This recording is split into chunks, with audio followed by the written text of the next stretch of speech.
Why are there so many shows starring Muppets and dozens of movies too?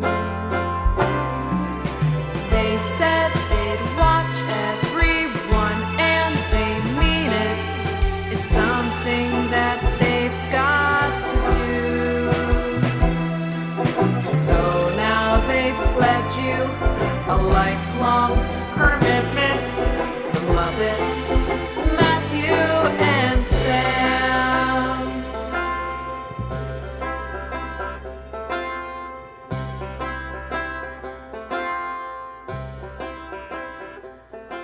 Welcome to Kermitment, the podcast where two friends have vowed to watch all things Muppets. I'm Matthew Gatos. And I'm Sam Schultz. And this week we didn't watch a damn thing. This episode is a musical episode. We're going to sing the whole thing. Here we go. But you stopped singing immediately. Well, the facade has fallen. We are not going to be singing this entire episode, but we are going to be talking about just music for this whole episode because we listened to 6.5 hours of music intended for children. Yeah, partway through this assignment, I wrote you a text that said, is this the longest assignment we've ever had? I'd forgotten about Sesame Street. To be fair, we had a month or like 3 months to do Sesame Street. I vastly underestimated what the length of albums were because I had gone through and looked at the list and was like, hey, Sesame Street put out like 50 albums in the 70s. Let's not do all of that. Let's do a simple 8 or 9. Yeah. That'll be nothing. And then forgot that albums are like 40 minutes long. Especially a children's album where you're like, oh, surely it's almost over. And you look and it's been 2 songs and it's been 4 minutes. And you're like, oh, God. Well, and that's some of these have songs that are like 14 seconds long or a minute long. And then other ones have 12-minute Jack and the Beanstalk stories where I'm like, oh, okay, yeah. Now, I maybe should have done the math before I assigned all of these to us this week. But you know what? At that point, it was Saturday night and it was too late. And Sam and I just had to spend all of our Saturday nights listening to children's music. But you know what? I forgive you, Matt, because I get to spend time with my friend and I get to listen to the Muppets. I mean, yes, I think it all works out in the end. Yeah. We get to have a fun conversation. We get to listen to some fun music, and we get to talk about it. And I think we should probably get into it pretty quickly because we have a lot of things to get through. Yeah. But we also reached out on Twitter and via this podcast and past episodes and asked for your questions, and we got a bunch of good ones. So we will be answering some of your questions throughout this episode as well, probably between albums. But I did want to open up real quick, Sam, with just one of the questions we got. I will preface this by saying the questions are different layers of depth, maybe, of some you're probably going to have to think about to try and come up with an answer. This one, I just kind of want to know your gut feeling. Okay. Carolyn asks, what Muppets do you think should kiss? I think my favorite Muppets who have kissed are when Rizzo kisses Gonzo on the nose. That's my favorite Muppets kiss of all time. Muppets who should kiss. I think that I'd love to see Floyd and Janice kiss because I need to see some kind of confirmation of their relationship. I think Beaker and Bunsen kissing. I think Bunsen's head would be so fun to kiss. Mwah, mwah, mwah, mwah. His big old dome. What's your gut? You tell me yours first. My gut was also Bunsen and Beaker, Yeah. just because I think at one point Bunsen kisses Beaker on the cheek. I think he has already done that on the Muppet Show. I feel like that's happened. But I feel like I think Floyd and Janice is also a good answer because I felt weird thinking about this and like trying to like sort of ship Muppets in sort of like who would I want to kiss? Like, do I want to see, a lot of the more sexual Muppets are already in a relationship too, so it's a little bit harder. And I'm not like needing to see like Dr. Teeth kiss Miss Piggy for any weird. He doesn't even have lips, really. It would just be all tooth on teeth. flesh. But since Bunsen and Beaker like pretty much seem like they're in love, Mm-hmm. I think just like a nice little like confirmation smooch would be nice. Yeah, that makes me smile to think about. So, Sam, what did we listen to this week?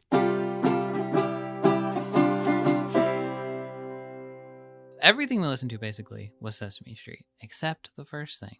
Unless I've made a horrible mistake and listened to the wrong things, which I don't think I did.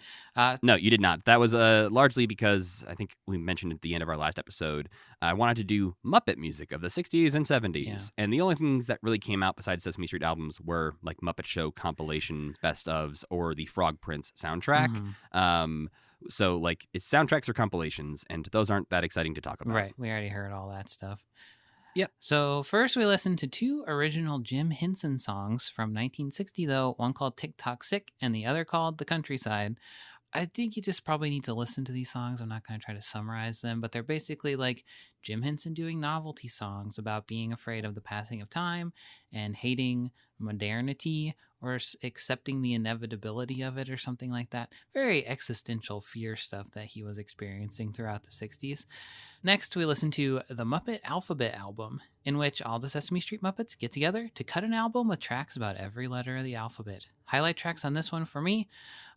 This, in my opinion, was a legitimately great album. Kids music or no, I think this is like one of the best albums I've ever heard in a weird way. It's very infectiously fun, and I think it's worth listening to the whole way through. It's like a concept album where they're just like hanging out, making an album, and they're like trying to remember what the next letter is, and it's very cute. I wrote that J, P, Q, T, and U were standout favorites of mine. T, mostly because it features Jerry Jewell doing his Tamanilla Grinderfall voice, which was a fun surprise. And the Q song is hilarious. It's Prairie Dawn singing a song and Grover ruining it. And Prairie Dawn is one of my favorite Muppets now. I think she's so funny, and she's like Lisa Simpson, basically. And I think Lisa Simpson is like one of the best fictional characters ever created. So that's a good comparison. I never thought about that, but yeah, they are very, very similar characters in many ways. Yeah, the overly smart child who's surrounded by complete dipshits. Yeah, but like does a pretty good job of tolerating them and keeping them in line. Yeah, she's actually a little worse at it than Lisa is, I think. She can barely disguise her disdain for Grover, especially. I think she is, since like Lisa is family members with the people she has to deal with, she's like, well, I guess I better just put up with this because I can't leave. I'm stuck Prairie with Dawn Bart is like, the rest of my life. Yeah, Prairie Dawn just accepts this as like, okay, you know what? At a certain point, I'm just going to leave. I'm going to go to I'm MIT go home eventually, and I will not live on Sesame Street anymore. And Grover will not come over to my house and let a cow in. So that'll be that. Next up was The Year of Roosevelt Franklin, which I think is also called My Name is Roosevelt Franklin. It was re-released in 1974, a few years later, with a different title. I didn't put the years for any of these, so you're going to have to tell me what they are. That one came out in either 1970 or 1971, because a lot of these old records I couldn't find exact release dates for, so your guess is as good as mine. So in this one, Roosevelt Franklin, his family, and his friends sing all your standard learning songs like the alphabet and numbers and stuff. But they also sing a ton of songs about accepting who you are and then extending that acceptance to the people around you. And there's also tons of songs about how cool Roosevelt Franklin is, which is, it turns out, extremely cool. He's got an immaculate personal brand, and everybody just kind of loves him, which at first I was like, oh, every song's going to be about the same kid. And it's just like, I don't know, boring. But by the end, I was like, Roosevelt Franklin, like that guy. This kid rules. Yeah. He has convinced you through his songs that, like, I am so great. I'm going to sing to you about how great I am until you believe it. Yeah, you're like 6, and even your mom thinks you're cool. What the hell? Yeah, I'm a little confused about his age, because in one of the songs, he says he's 2. Yeah, he's got a little brother. And a little sister, I think, too. So I'm not really sure what's going on there. Yeah. Highlight tracks in this one, they all kind of run together because it's the same person singing them, and they're all kind of the same type of music and the same whatever. But there's a song called Safety Boy Blues, and I just love that title. I would love to be known as a safety boy. And also The Skin I'm In is a very nice song. I like that song. Next up, Having Fun with Bert and Ernie, which finds the duo hosting a playdate with all of their friends, with many of the songs doubling as instructions for games to play. Highlight tracks on this one include the opening track, Lots of Stuff, and the closing track, Put It Away, which are absolute bangers in my opinion. Also, Pat Pat Patty Pat is an all-time Bert bit. Bert invents a new game where you pat your belly, he shows it to all his friends, and they literally tell him it's a dumb game, and then they spend the rest of the song helping him fix it. And this album made me like Herbert Birdsfoot a lot for some reason, even though I don't really know who he is. Yeah, he's one of the more boring Muppets visually. Mhm. From what I had read quickly, because I know he is an early Muppet and he is beloved by many, but I didn't know much about him either. Yeah. It seems like he sort of stepped in when Kermit stepped away Right. during season 2, and became just like a generic like spokesman kind of guy. And yeah, he's a very boring looking Muppet, but he does pop up a lot. And he's a very boring guy, but there's just something about his like energy and his like ringleaderness, and I don't know. He's also the one who, if you remember this happening, when we watched the Dick Cavett show Mhm. episode, when Jerry Nelson, Frank Oz, and Jim Henson were being interviewed, Mhm. And Jim was trying to like name the characters that they played. Oh yeah. He pointed to Frank and said that he played Herbert Birdsfoot, and Frank was like, "You idiot! I don't play Herbert Birdsfoot. Jerry does." And it was just like, "Whoa, okay, Frank, calm down." It does sound like Sherlock Hemlock, who also is not Frank Oz, but I feel like I can understand the confusion there. Yeah, I think in audio form, one of the things I realized was sometimes these voices are very similar because when you're not seeing the puppet and you're just listening to the voice, you're like, "Oh, is Kermit here? Oh, no, that's Ernie. Yeah. Okay, that's Ernie." And who's George? Who the hell's George? Or Marty was another one Yeah. that popped up where I'm like, "That's just Robin." But apparently Marty is a character on Sesame Street. Yeah, a lot of them are just little sock puppet looking guys, but anyway. Then it was Pete Seeger and Brother Kirk visit Sesame Street, in which the prolific folk singer Pete Seeger, a man so dedicated to the acoustic lifestyle that he allegedly hacked up Bob Dylan's amplifier with an axe at the Newport Folk Festival in 1965, and Brother Kirk, aka Frederick Douglass Kirkpatrick, a civil rights activist and contemporary of Martin Luther King Jr., swing by Sesame Street to sing folk songs, protest songs, and learning songs with the kids, Oscar, and Big Bird. That was one sentence. 1 second, I need a minute. Take a breath. You got it all out. Good job. Highlight tracks. I think this one is almost entirely good. Not particularly Muppety, but good. No, very, very not Muppety, but very, very good. It choked me up a bunch of times too, especially This Land Is Your Land and the Ballad of Martin Luther King. And the song Garbage is very Muppety and is kind of a weird message because like Pete Seeger singing about how like the world is ending, and Oscar is like his backup track being like, "Fuck yeah." Yeah, This rules. garbage. And yeah, because like that one goes through it. It's like starts off as like anti-pollution, like actual garbage, Yeah. littering bad. But then it like at the end is just talking about like content and TV media and stuff, as yeah. like your mind is being worn down to garbage, and Yeah. it's like, all right, that's that I can't wait to talk about that album. It's so weird. It is very weird. Also, I literally never want to hear Old Lady Who Swallowed a Fly again in my life. Yeah, that's fair. The more traditional children's songs that we had to listen to, sometimes multiple times throughout these albums, did wear on me quite a bit, Yeah. especially at like 11:45 last night when I was trying to get through some of these, laying in bed, listening to Little Old Lady Who Swallowed a Fly, and I'm just like, I need to go to I'm bed. going I'm insane an now." adult man. Yeah. Next up was Bert and Ernie Sing Along, in which Ernie ambushes Bert while Bert's taking a bath. He drags the piano in and he brings lots of their friends into the bathroom, and he makes Bert participate in a sing along for once in his godforsaken life. Highlight tracks, this one I think is also pretty goddamn good because the concept is amazing. Everyone, including all the human hosts, are just crammed into this bathroom, and they're singing at Bert and ruining his life, and he's just like screaming in the background the whole time. And it's such a stupid idea for an album, but it's so funny. All of my notes about that album are pretty much about the storyline Yeah. and not about any of the songs. Yeah, they bring a marching band in at the end, and Bert's just like, "Fine, like everyone can see my little wiener. I don't care." Yeah, he asks for a towel multiple times, and everyone's like, "Oh, I'm too busy," or "I can't reach the cabinet. There's too many people in here, so sorry, you're gonna have to stay naked in the bathtub while there's 20 people around you." Then we listen to The Count Counts, in which the Count does an episode of his radio show, The Count's Countdown. He plays a number of songs from the TV version of Sesame Street, like Ladybug Picnic and Alligator King, and in between he does these little host segments, or like Guy Smiley has a commercial. And the number one song on the countdown is, of course, and I assume it is every night, The Count Counts. Highlight tracks. This one is also very fun, even though it's mostly like a compilation of songs from the show. The count segments are great, and some of the songs have been resung by Jerry Nelson and Richard Hunt, which is sort of interesting. I do like the original Alligator King better, but this is like a different version of it that is also good. This batch also has more reaffirmed that I love Jerry Nelson. I forgive him for being kind of annoying as Robin, and accept him fully into my heart at this point. Next was the Sesame Street Monsters, in which all the Sesame Street monsters sing cloying songs about being cute little monsters. Highlight tracks. I hated this one, but Grover does. What? I did not like this one. Oh, I loved it so much. Oh, why? It was so boring. Oh, I love this album. Okay, that's interesting. One thing I think is interesting also is that so many Muppets have motorcycles. We learn in these. Yeah, Harry Monster drives a motorcycle. And so does which is Cookie not how Monster.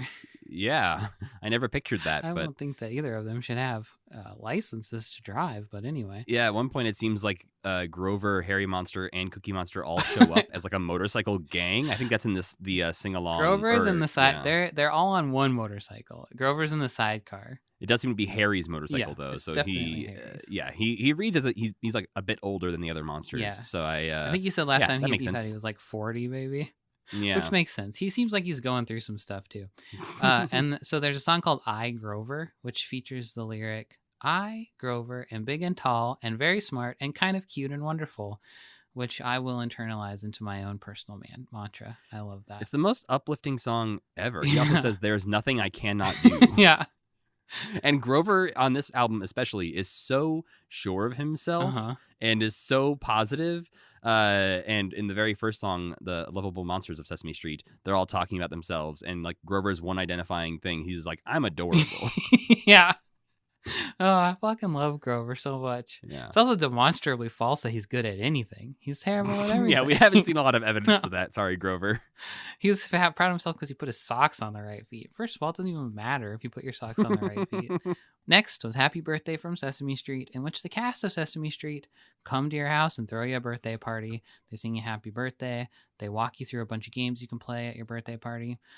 All that birthday party stuff. I'm pretty sure this is to throw on at a kid's birthday party to keep all the kids entertained, but I couldn't help but picture the world's loneliest child just playing this record all by himself on his birthday. I wrote the same thing. I was like, this feels like a kid didn't get to have a party and his parents are trying to make him feel special. And they're like, but what if we got the cast of Sesame Street to come to your birthday? Yeah. And he's like, oh, what? And they just go, drop the needle and go. Sit there, enjoy, play this put the cookie in my mouth game by yourself. Play musical chairs by yourself. Pathetic. Poor kid. He just always wins each round because there's nobody else playing. Yeah. Next up, Sesame Street Fairy Tale album, in which all the guys from Sesame Street tell fairy tales to each other. And I gotta tell you, I kept nodding off in this one. It's also an hour long. It's the longest album of all of them. Yeah, it's fine. I mean, it's fun and cute, but kind of boring. Cookie Monster does have a good version of Hansel? What's the right way to say that? Hansel? Hansel and Gretel? Hansel and Gretel. I mean, if you're German, it's probably I'm something German. more like that. Where all he can remember is that they ate a candy house, and he can't remember any of the rest of it, and so everybody else has to tell the story, and that was pretty funny. Finally, Sesame Street Fever featuring BG Robin Gibb. This one is just a bunch of disco versions of Sesame Street songs like Rubber Ducky, and I hated it. It was boring. That's all. There weren't any highlight tracks of this one for me. I strongly disagree. Whoa, what the hell? You like this one? I like the first song a lot. Oh, Sesame, the one that's like called Sesame Street Fever or something? Yes. Yeah. That one was the rest of it, I think you're right, is not great. Yeah. But that first song, like, legitimately listened to it multiple times just for fun. Wow, you're a sick man. I did listen to the Muppet Alphabet album a couple times. That was it. Is that it? That was all, right? That is all the ones we listened to, and we will go through them and talk about them a little bit more in detail. But first, Sam, we have another question. Gabrielle asked, what are your favorite colors? I'm a pretty boring guy. I just like blue, I guess. I also put blue. Damn it. We're so boring. We're a couple of blue guys, you know? I kind of think about this as far as like when I'm buying clothes or looking in my closet of something like I'm going to wear. Usually it's just like kind of like grayish blue is sort of my palette. Yeah. So I'm like, yeah, I guess blue if I have to choose. I like a gray or black pair of pants. I like a blue shirt. I don't want to get too flashy and wear a red shirt, you know? No, whoa, slow down there. What are you, a rock star? Ooh, I know a good one. I love glow-in-the-dark color, you know? Ooh, like that greenish. And Yeah, radioactive that's a green. good one. That's a fun color to look at. That's a nice color. You have to pick one more. Ooh, I do? Yeah. A non-clothing related one. What's just like a nice? You look at the color and you're like, that's a really nice color. I kind of like orange on things. I don't like to wear orange really, but I feel like when I'm You'd have to be truly insane to wear orange. Wow, that is quite the statement. I was gonna say I'm pretty sure I have a couple orange things that I wear sometimes, but yeah, I don't know. I think orange would be a nice backup to blue if I needed to. Great, if somebody got rid of blue. Great complementary colors too. Maybe it's because the old Chicago Bears in my blood. That could be from it. Back home. That could be. I got the old I bleed blue and orange. Another quick one before we get into the music stuff here. Carolyn also wanted to know: do your wives listen to the podcast? Absolutely not. Mine does. Hi, Devin. I don't think she's currently caught up, so she'll hear this in like a month. But yes, she does. My wife doesn't listen to anything I do or anything I say. Wow. Mm-hmm. So before we get into these, I guess I have to ask, overall, did you have a favorite album of any of these? I really like the Muppet Alphabet album. I think that one just like, you could feel the enthusiasm coming off of that one. Sing Along with Bert and Ernie was a close second. But man, I just liked to like picture all those people in that recording studio, putting that first album together, like having all the little things and making noises and switching back and forth between voices, and like maybe sometimes they're using the puppets or something.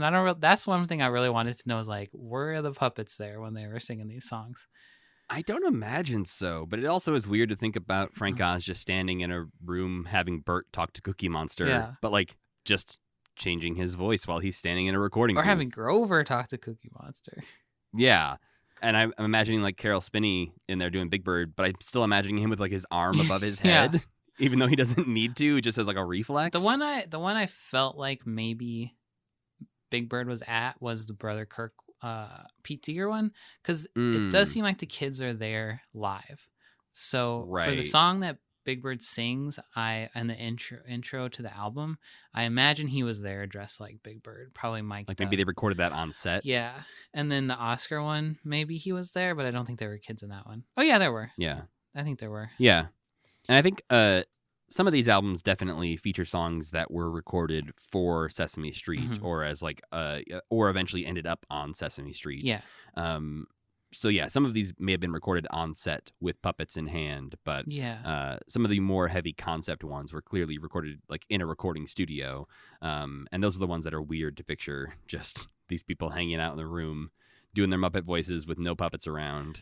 And it was fun to hear like so much Fran Brill and so much like back and forth interaction of these characters, which I kind of almost like better than the Muppet Show characters. Like, I feel like I know them better, and like they're more like, they're not going to kill you. They're much calmer. Nothing's going to explode while they're around. Cookie Monster might just like eat your phone or something. That's like the worst thing that's going to happen to you. But yeah, I was just like completely sucked into the world of the Muppet Alphabet album. What about you? I think for me, I like the Pete Seeger and Brother Kirk Visit Sesame Street album just as like an album I would just put on. I actually ordered the vinyl of it, so I have that one now. But I like that totally. That was like a very solid album. Yeah, and I think that's because it is not very Muppety and it's not very children's songy. That like you can put it on anytime and it doesn't feel like you're listening to a Sesame Street album. Whereas like the flip side, like I'm never gonna listen to Happy Birthday from Sesame Street ever again. No, there's no reason to. I guess unless you have a kid who really, really loves Sesame Street, in which case it could be fun. But then they'd be who is Bob? What is happening here? Where's Elmo? But yeah, I also like the Sesame Street Monsters album clearly more than you did. I just didn't get anything out of it. What did you like about it? I kind of like the just the concept of these monsters coming together to make an album that is sort of about like, hey, monsters are people too. You have feelings. You should be nicer to us. And even though there's a couple of questionable lyrics in there that, like, looking back with 2022 eyes, I'm like, yikes. Like what? There's a song on there called "I Want a Monster to Be My Friend." That's like a little girl just singing about a monster and like how she'll do anything to let a monster be her friend. And there's a line in there that like obviously it's a Sesame Street album, so kids aren't going to hear this and have too much trouble with it. But like listening now, it says, "I'll let him do whatever he wants, especially if he's bigger than me." Oh, ah, And I was like, yeah, uncomfortable line. And yeah, so there's a couple things on there that I'm just like, okay, I understand the context of this line is different than than how it sounds. But I also just that's one of the albums that also features Marilyn Sokol. She sings as the little girl, and she was the singing voice of Ma Otter, and the talking voice of Ma Otter. Yeah. In Emmett Otter's Jug Band Christmas. So it was nice to hear her again. But yeah, I think something about the concept of the Monsters having their own album, and also Grover singing a song about how awesome he is, and then like Harry Monster singing a song about how much he sucks. Yeah. Like, Poor Harry. I didn't really get Harry until this song, and like I didn't understand the concept of him being like too strong.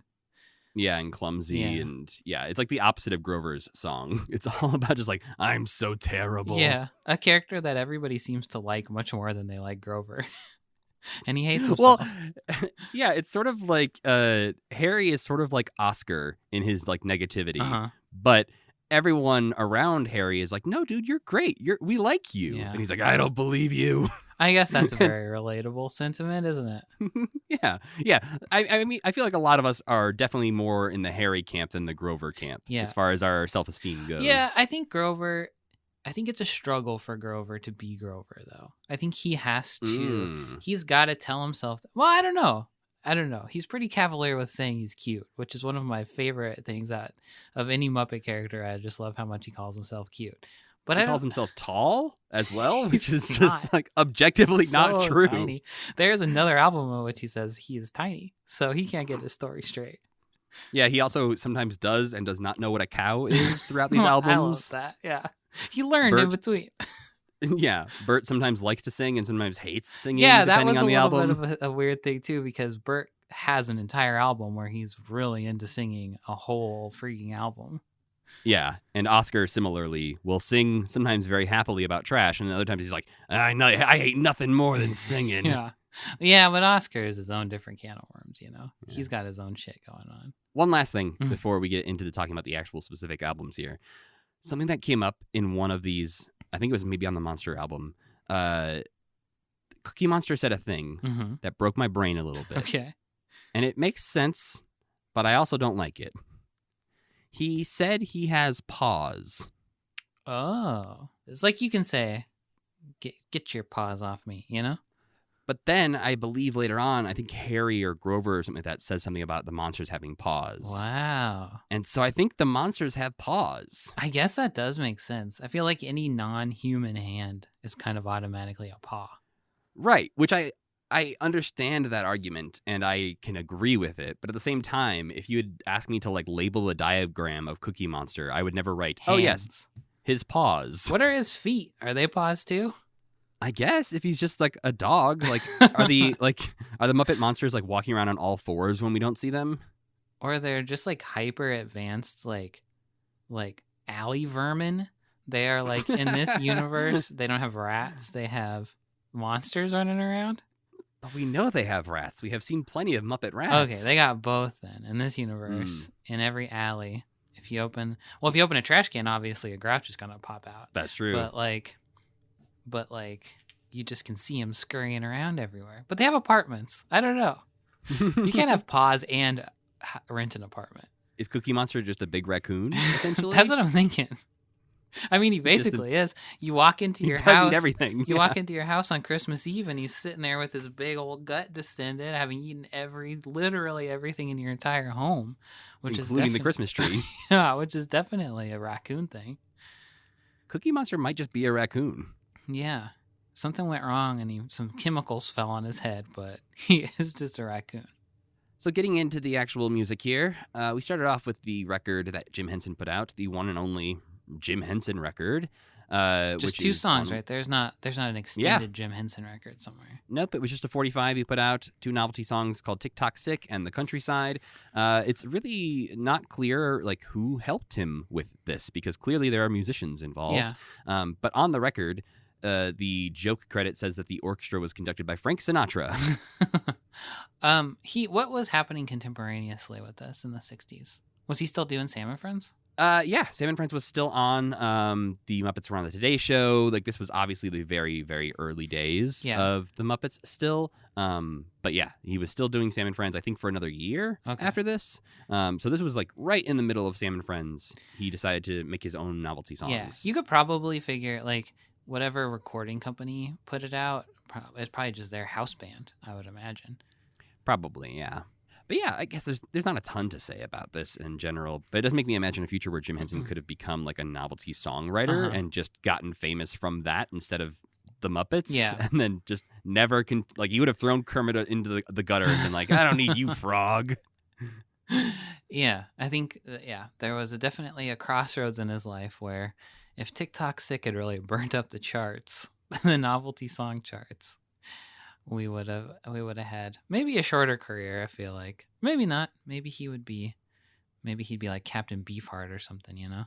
I mean, it's clearly novelty songs are a little less popular than they used to be these days, but also he kept puppets relevant for decades. So maybe he could have been like another Weird Al, where it's like, okay, you're the person who gets to do these songs. Yeah, like, I guess we don't care about any other parody songs except Weird Al. Yeah, and we don't care about other novelty songs except you, Jim Henson. They're a little pretentious, though. That's what I don't.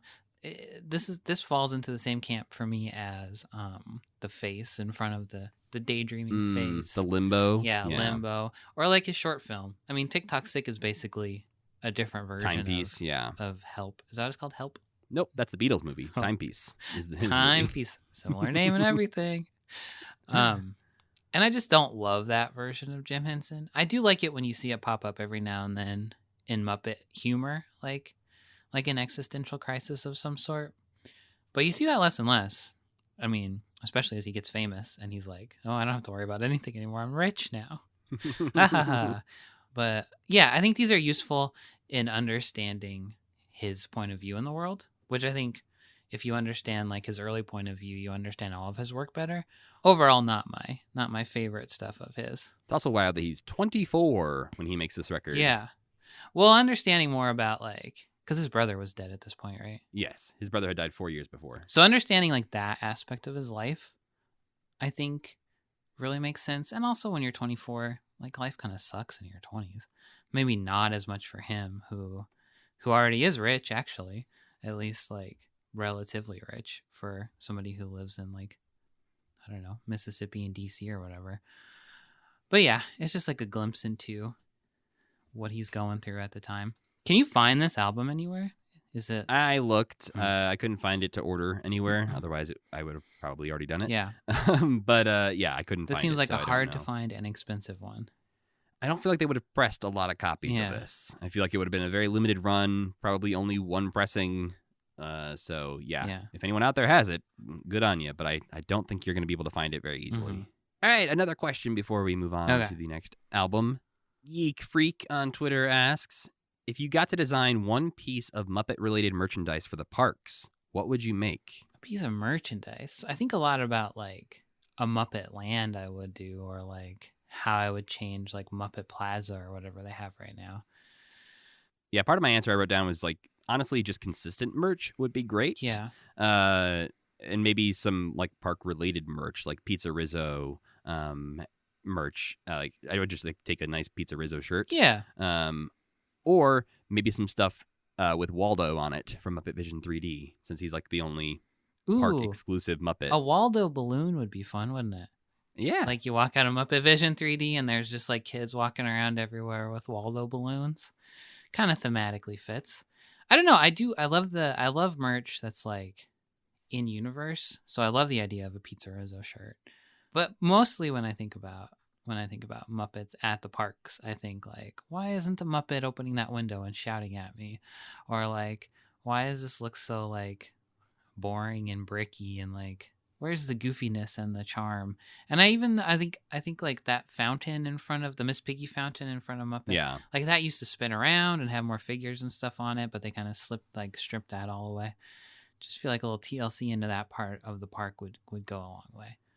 Yeah, because it's honestly weird that they keep it Muppety, but they don't go fully committed to it. Like they haven't gotten rid of all the Muppet stuff, but they won't fully go like, yes, this is the Muppet Land area of the park. Well, and now I think it is. It's like called Muppet Plaza, and they've Muppeted it up, and like just like the names of stuff, but everything just says like this is Muppet Restaurant, but nothing really like looks like Muppet Restaurant.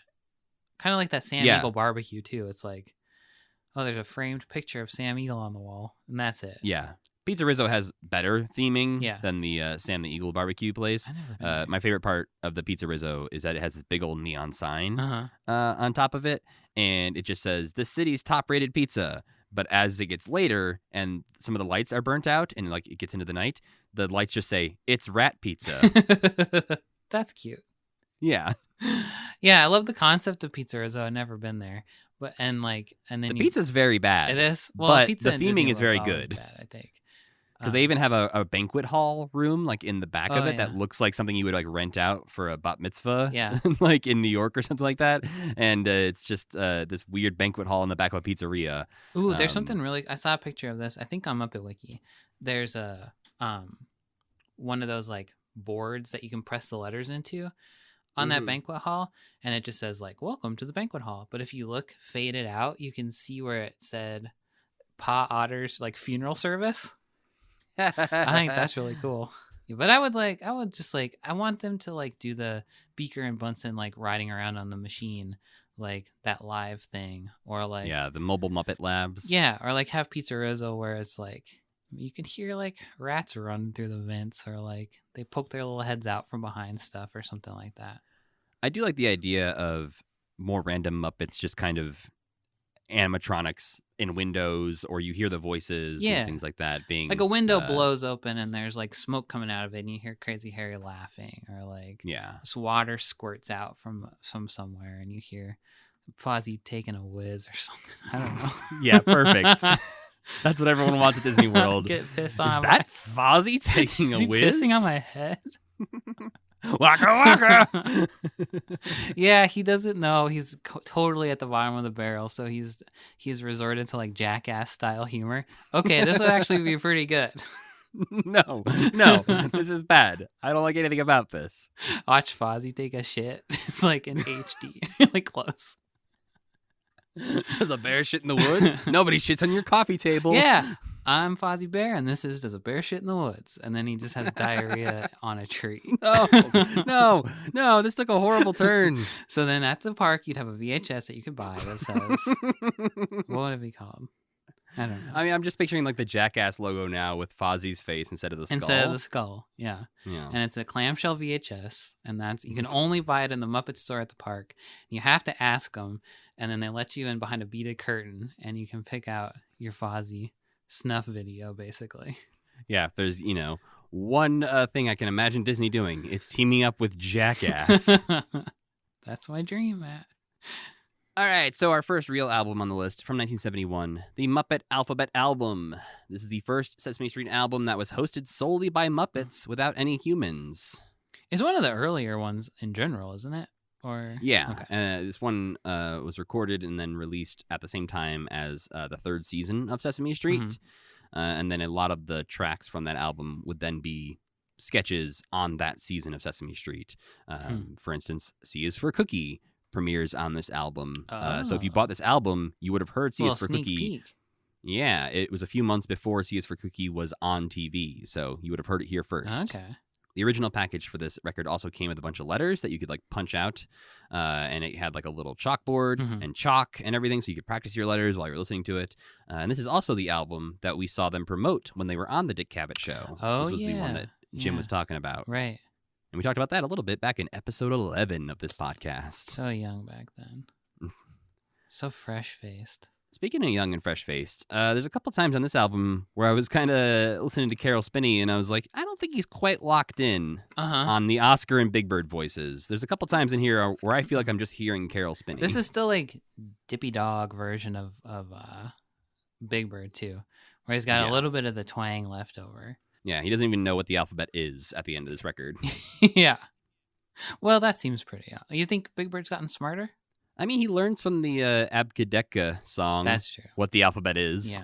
And so I feel like season 1, he's already gotten that lesson.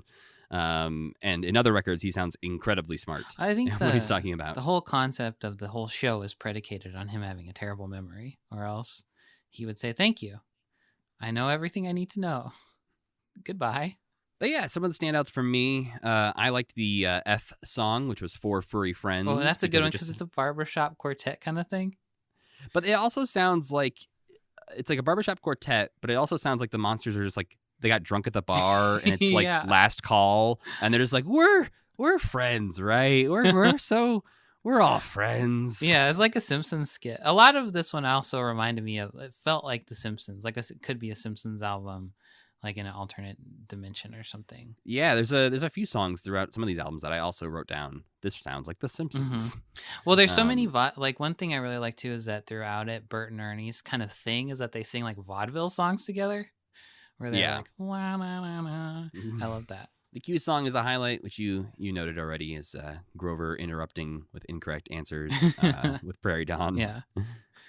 The Bert's R detector was another standout one for me, where Bert has invented a device that detects the letter R. I don't think of him as a cunning inventor, but I suppose he is whatever. I mean, clearly he's not, because it does blow up. Yeah. Much like many other Muppet machines, especially back then. Ernie decides to start reading some poems that have lots of R words featured throughout, and these like robot or whatever he is blows up. Yeah, because Ernie's just got to shit on everything that Bert does. He knew what would happen. Oh yeah, he tells him multiple times like, "Hey Ernie, calm down. You're gonna overwhelm the machine." And he's like, "Yeah, okay, just one more poem." The U one I liked too because it had Sam Eagle in it, basically. Yeah, I wrote that down too because Frank Oz has a character called Professor Hastings, who is also on Sesame Street, but does sound exactly like a tired Sam the Eagle. Yeah, a Sam the Eagle who just didn't sleep well the night before and falls asleep through his lectures. But I liked that guy a lot too.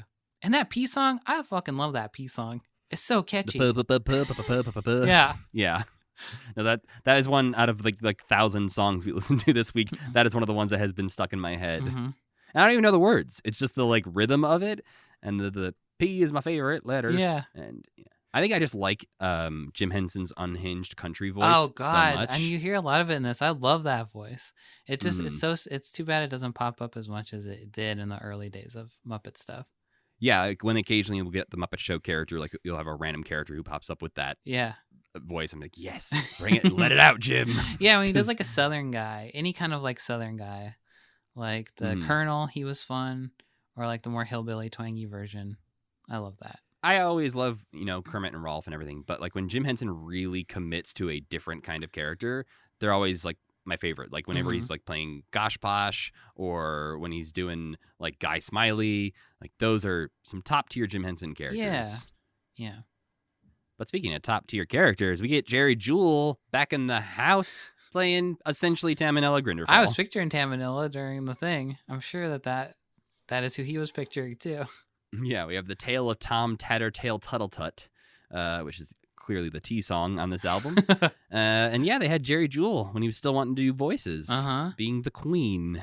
And it's the only voice he can do apparently, but it's a great voice. I don't know. Yes. I don't know why he wouldn't keep doing that voice. It's a fun one. I mean, maybe that's why they had him stop doing voices. Is they asked him to do one other voice, and he said no. Or he tried, and it was just the same voice. And they're like, "Here's my Southern gentleman. Hello, I'm a witch. Oops, y'all. Yeah, howdy, y'all." But yeah, this one, like, when it calls back to Tales from Tinkerdy, it also is like a little ping in my brain. It's like, the good old days. Yeah, there was something about when we do these episodes where we're sort of time traveling through a decade of things and getting to hear some of the early, less polished Muppety things. It does make me nostalgic for those times when we were watching. Which is so weird. We're probably like the only people in the world who are nostalgic for that, like over the Muppet Show. I don't think so. I think there's probably some older Muppet fans who have like been watching Tales of Tinkerdy since it came out. Yeah, who are just like, hey, the Muppets will never top it. Yeah, I mean, I really do think, like, in my opinion, the Sesame Street is more of the like successor to that early stuff than the Muppet Show is. The Muppet Show just has like that little grit of something that's like this isn't quite perfect and this is boring more often. But if we were to rank them all, this album was my number one album. Interesting. I enjoyed it quite a bit, but I think I don't think I would listen to it again necessarily. Next we have we need a question first before we get to the next album. Let's ask another question from the audience. At Klesbot on Twitter asks, if you were a Muppet, what would you look like? Oh no. I would have loved to look like Grover, honestly. I think I would want to be a monster who lived on Sesame Street. I was actually thinking, this was a very weird thought of mine. I was like, because I think about what alternate universe or like what fictional universe I would like to live in. Number one, Star Trek, because it's a socialist utopia and you can just get food for free out of everything. Seems great. You might get blown up on a spaceship, but if you stay on Earth, you're probably fine.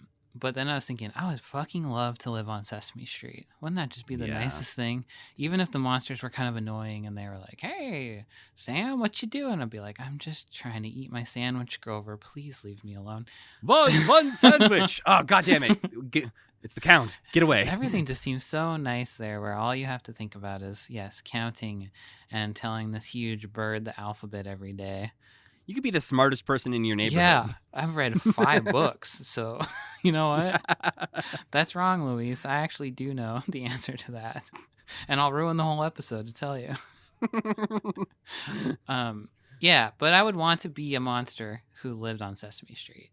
Do you think you'd be like a rod puppet, or do you think you'd be like a big Cookie Monster? I'd be a live hand puppet, so I could smoke cigarettes. How about you? I picture myself as more of a rod puppet. I think of like in a sort of Grover or Kermit kind of. Oh, that makes a lot type. of sense for you. You're more like this. Ah! That's me, flailing all the time. Yeah, and I don't know. I think I have a hard time picturing myself as a monster. I think being a monster sounds fun, but I picture myself like unfortunately more in the like Sherlock Hemlock side of Muppetdom. That would be fun too, though.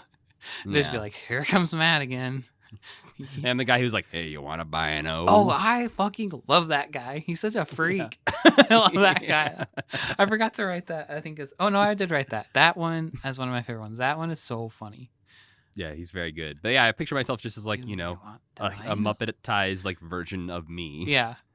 Yes. Maybe we'd be a duo and we'd be like Gonger and Cookie Monster or something. We'd run a food truck and I would just be really bad at it because I'd be putting my cigarettes out in the food all the time.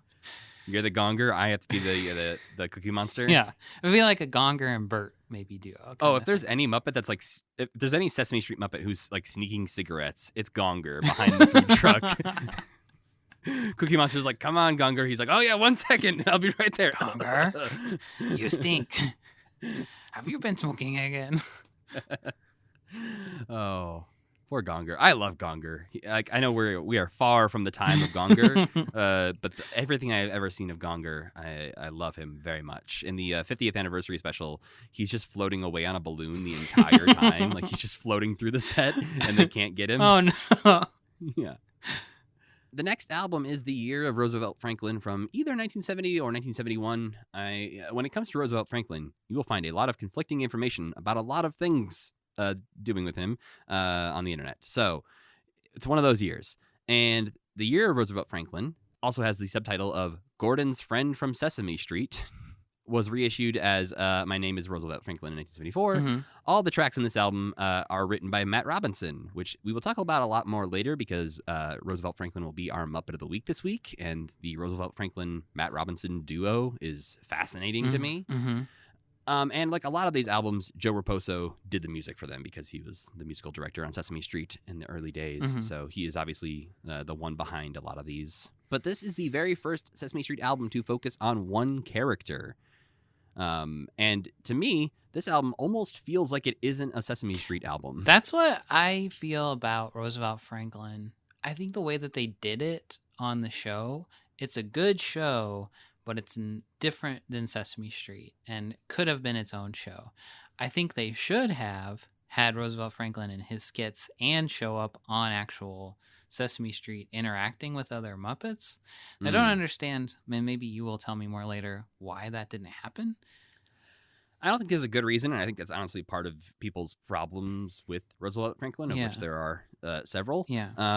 But I think one of them is that he was so separate from all of the other Muppets. Yeah. And so in trying to make him stand out, they also separated him in ways that, we will definitely talk about later. Yeah. Cause, It just feels like when Mr. Rogers goes to like the Imagination Land or whatever, or like when Elmo has his own like Elmo's World in the show. Like there's a like it's been done that there is like a mini show within Sesame Street.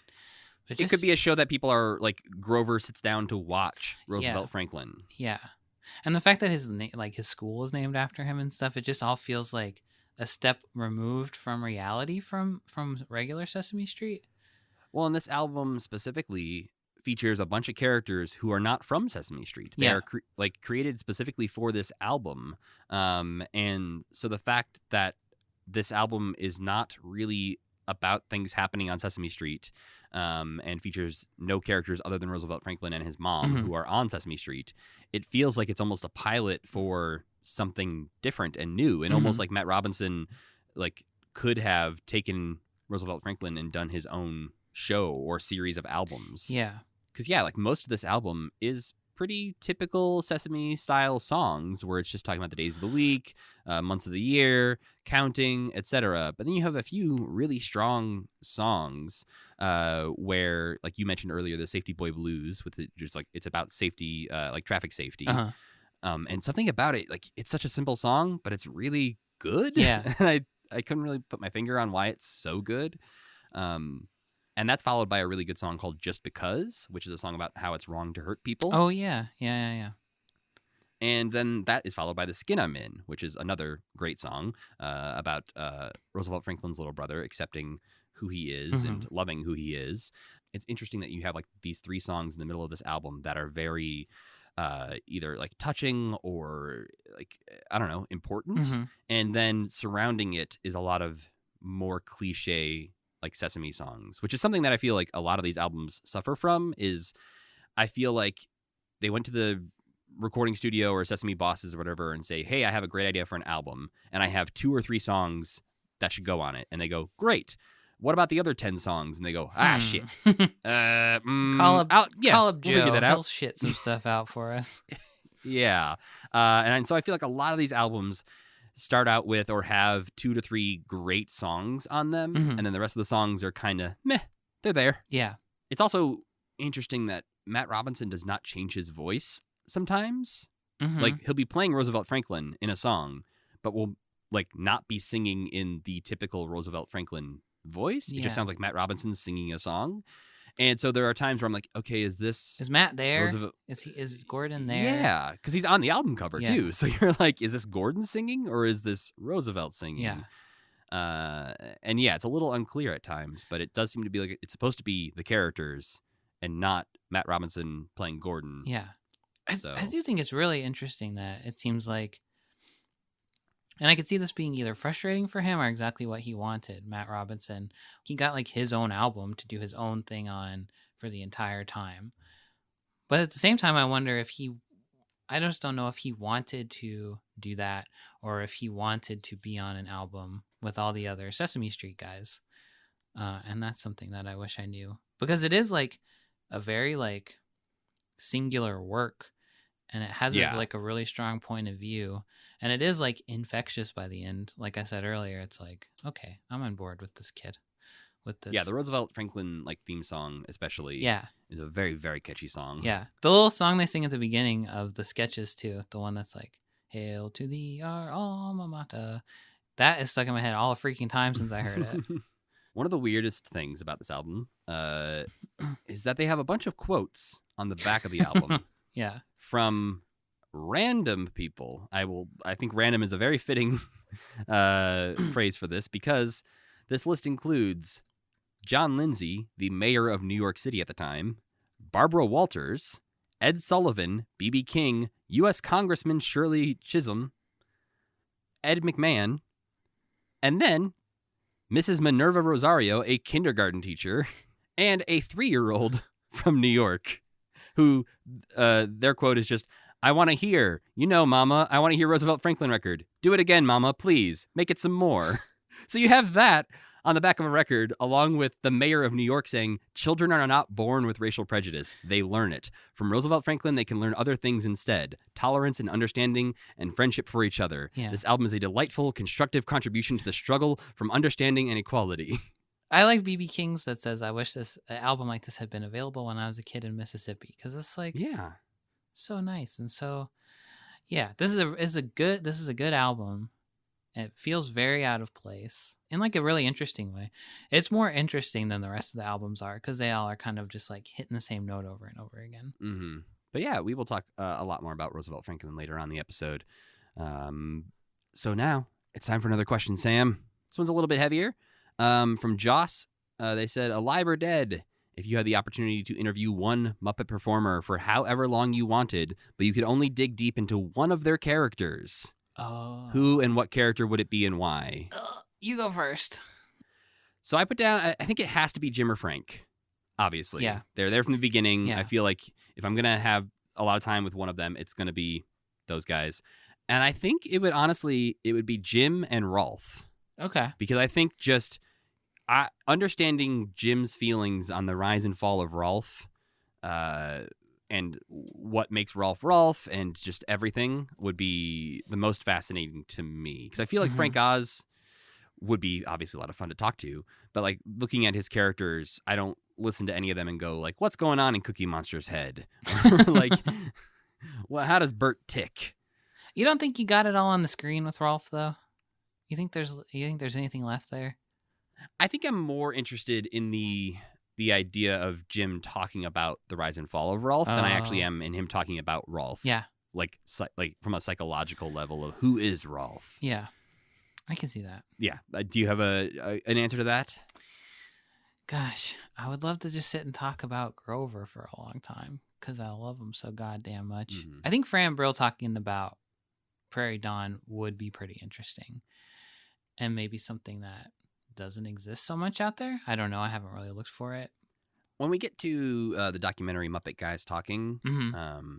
I think there's a lot of this kind of thing from Frank Oz and Dave Goelz and Jerry Nelson and Fran Brill in that. Okay. But yeah, we're quite a ways from watching that one. Yeah, I think to me, it wouldn't be necessarily any of the Muppet Show Muppets except maybe Gonzo. And I'm sure that's been done to death. You could read about that anywhere. Yeah, I think I'll stick with, I would love to talk to Fran Brill about Prairie Dawn. You hear that, Fran? Come You're on, out there Fran. listening? We're waiting. Yeah, I got to know what it was like to be so mad at all of those monsters for years. It probably lines up with her feelings of being the only woman on these I would sets. imagine it would be pretty easy to tap into that certain emotion, yeah. So next we had Having Fun with Bert and Ernie. Or actually, Having Fun with Ernie and Bert. And I feel like in the early days they were Ernie and Bert more than they were Bert and Ernie. They are, or they just didn't care as that much. way. They swapped them around, and I have a hard time saying Ernie and Bert. Clearly, Bert and Ernie just rolls right off the tongue. Yeah, but this is from 1972. Apparently, this record, while being released as like a 12-inch, was also released as 7 individual numbered singles. What the hell? With the little toy, like the little activity on them and stuff, or what? I guess, yeah, because there's it has like this fold-out cover with a map that you could look at and sort of follow along with some of the songs. There was a color wheel, and yeah, so it's the most interactive record of the bunch here. Because you're supposed to gather supplies at the beginning, and you're supposed to like read along with the booklet that it comes with. You're supposed to ask a grown-up for supplies. I would love to have this album with this art. It's so amazing. This is one that I was excited about going into, and then the more I listened to it, I was like, I'm ready to be done. Yeah, in retrospect, I think Sing Along with Bert and Ernie Sing Along blows this one out of the water. Yeah. And it is like all the characters hanging out and goofing around and stuff. And the art's great. And the Cookie Monster story where he can have eternal happiness as long as he never eats the magic cookie. And then he immediately eats the magic cookie but is okay with it is very good. But yeah, no, the Cookie Monster one was definitely the standout for me. Especially because, like you said, he chooses one cookie over eternal happiness. Because of course he does. And there's lots of great... I love Bert and Ernie's like patter. Just like their back and forth. And that's to when you can feel like when I can feel the most like Jim and Frank's like camaraderie or just like how long they've been doing this together and like how much they trust each other. But there's a better version of this album that we listened to. So Yeah, did not have a lot to say about this one. For me, the biggest things were just what are kids in the 70s doing where they just have whistles laying around? yeah, they ask you to get that stuff pretty quick too. At the very beginning, they're like, "Go get a whistle from your bedroom," and I'm like, "What? Uh-huh. I don't have a They whistle." hadn't invented many toys back then, so I mean, they do say to have a grown-up get a soup can for you and fill it with stones or marbles or something to make noise with. yeah. But I just love the phrase, ask a grown-up for a soup can. They also, I think, ate a lot of soup in the 70s, so they were probably sitting around. The soup era. But yeah, I think a lot of these albums are just like little treasure troves of these performers that maybe a lot of people have never heard. So I do think it's worth listening to. If only for there's one thing that stood out to me, and it's like one sentence on the record, but Carol Spinney plays somebody who's not Big Bird or Oscar. Oh, who There's is there's a little man character in the Cookie Monster story. Yeah. Who's like he just meets on his journey for the cookie, and it's a Carol Spinney character who is not Big Bird or Oscar. Yeah, I and thought it that's was Jerry rare. Jewell at first until further listening. It's just so rare to hear like Carol Spinney's voice not doing one of those two characters that I was like, oh, that's nice. Yeah. But yeah, overall, very few feelings about this record. Sure, that's fair. Moving on, we've got another question, Sam. This is sort of asked by two people. So it's like Carolyn and Gabrielle both asked similar versions of a similar question about our favorite Muppets. One, if our favorite Muppets have changed since we started this journey. And also asking if we truly have a list of like top 5 or top 10 Muppets in our head. I don't think I have a list. And I don't think it's possible that my favorite Muppet ever won't be Rolf. I just can't see anybody dethroning him. However, Grover is getting extremely close. Yeah, I have a hard time ranking anything. Like if you ask me for a top 10 movies, I'll forget what movies are, and I'll suddenly think of 20. So I think that's the same way with Muppets. Is I know Gonzo and Rolf are both near the top of my list, if not the two tops of my list. But I feel like once I get beyond them, if you ask me for a top 5, suddenly I'll be like, oh yeah, Kermit's great, and also Piggy. But I like Scooter. But I like this one, and then I have 35 Muppets for you. Yeah, who I would not be able to properly rank in any sort of order that would be satisfactory to anyone. I feel the same way right now too. Sesame Street really threw it all into flux. Like before Sesame Street, I probably would have had a better answer to this, but now it's like Prairie's really good, Oscar's really good, but yeah, Scooter is really good. But I forgot that I love Miss Piggy more than I love anything in the universe. But also, I could listen to Grover talk forever. So maybe that was 5. There's my top 5. Yeah, because I think if you go back and listen to our rankings of Muppets on this, you're not even going to get any information from that because They're probably rated all some like Muppets 3.5 or whatever, too. Yeah. So even if you rank that list in the order of our rankings, we probably disagree with it at this point. But yeah, like you were going to say, we made that list before we knew anything about any of these Muppets. Like I probably gave Prairie Dawn like 2 stars. Or yeah, I probably gave Prairie Dawn like 2 stars, but now I think I'd give her 4.5. You know, context is key. Yeah. So when we've actually consumed some things with these characters in them, turns out we like them. I think I like Beaker and Bunsen better than I used to also. I probably gave them pretty low score because they used to annoy me a lot. Oh, but then there's the guy with the Muppaphones. Oh, Marvin Suggs. Yes, he's a complete joy as well. Thankfully, I think we rated him the week that we decided we'd like him. Yeah, I think that's so true. he lucked out. And we won't get much more. We won't get much more information about him ever. So he might. No, I think we've stay seen pretty peak static. Marvin Suggs. Yeah. But next we've got from 1974, the Pete Seeger and Brother Kirk Visit Sesame Street album. Yeah, this is wild. This is just very weird that Pete Seeger, one, would like be on Sesame Street many times. Why do you think that's wild? Because he's a crank? Well, no, because he's a folk musician and a self-stated communist. Yeah. And apparently parents wrote in and complained about this, and the CTW was like, meh, we don't care. We're going to keep having him on our show. But it seems like a natural fit for him, and that seems like a great response by the CTW. Just be like, shut up. Yeah. He's going to teach your kids how to think about things. Yeah. He's going to teach your kids that Martin Luther King was assassinated. Oh my God, that was by a rough racist. song. That was great. That was a great song, but it was like, I would love for children to hear that song. Right? But you would get I wrote it- fired probably in it, like nowadays. Yeah, it straight up like calls out racism and talks about the assassination in very raw terms. Yeah. And says he was shot down by a very sick man and all these things. And it's it's like, look in the mirror. Did you do this too? Yeah. Yeah. Ooh, good one. Yeah, it's just so interesting that this album even exists Mhm. because there are parts where they're talking in between songs and teaching the kids about Woody Guthrie. Oh yeah. Yeah. And so yeah, like it's a lot of folk songs that have deeper meanings than I think they have. Well, especially This Land Is Your Land gets like edited, like everything except the first verse of it basically gets edited.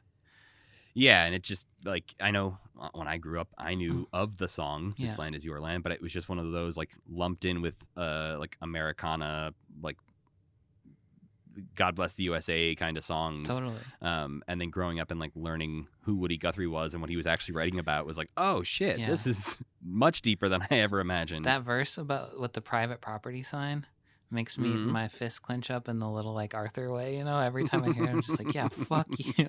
It makes me want to go smash stuff. One of the songs on this is called Patty Cake Gorilla. Oh yeah, I forgot to look up if that was real.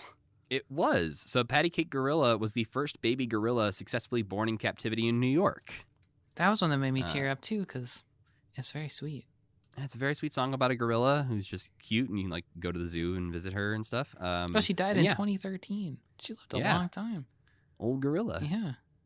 I don't really know how long gorillas last, so maybe that's short for a gorilla. Do they live 100 years? Are they turtles? I don't know.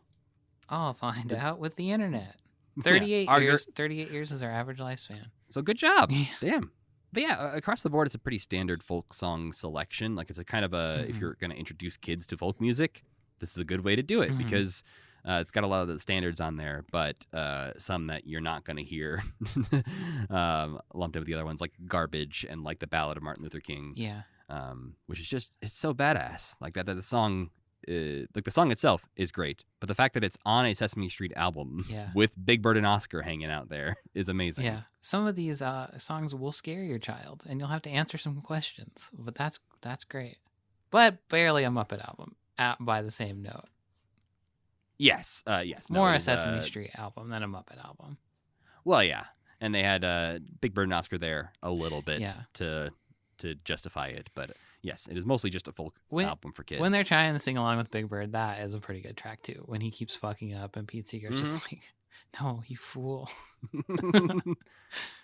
Well, I like when people who are obviously, you know, very serious musicians Yeah. who cover very serious topics can come in and still have fun with the Muppets Yeah. in a way that doesn't feel like they're like, I'm lowering myself to this Muppet thing. Yeah, I think what like Pete Seeger works so well as a kid singer too, because I feel like he probably spends a lot of his time explaining things to people because the kind of things he thinks about are like not mainstream really, or like complicated things you don't want to think about. So just like the tone he has seems so like calming, but also like I'm getting a lot out of every single word that you like. Everything that you're saying is so well chosen. Yeah, he is like a Raffi for Yeah, socialist children. for radical children, which is great. Who's Raffi for? The kids who aren't ready to hear the truth. Well, yeah, little goofy goobers who are like little Fozzie Bears who are like, oh, banana phone, huh? Uh-huh. Yeah, and Pete Seeger's like, yeah, but who owns the banana phone company? That's the question you need to be asking. That's true.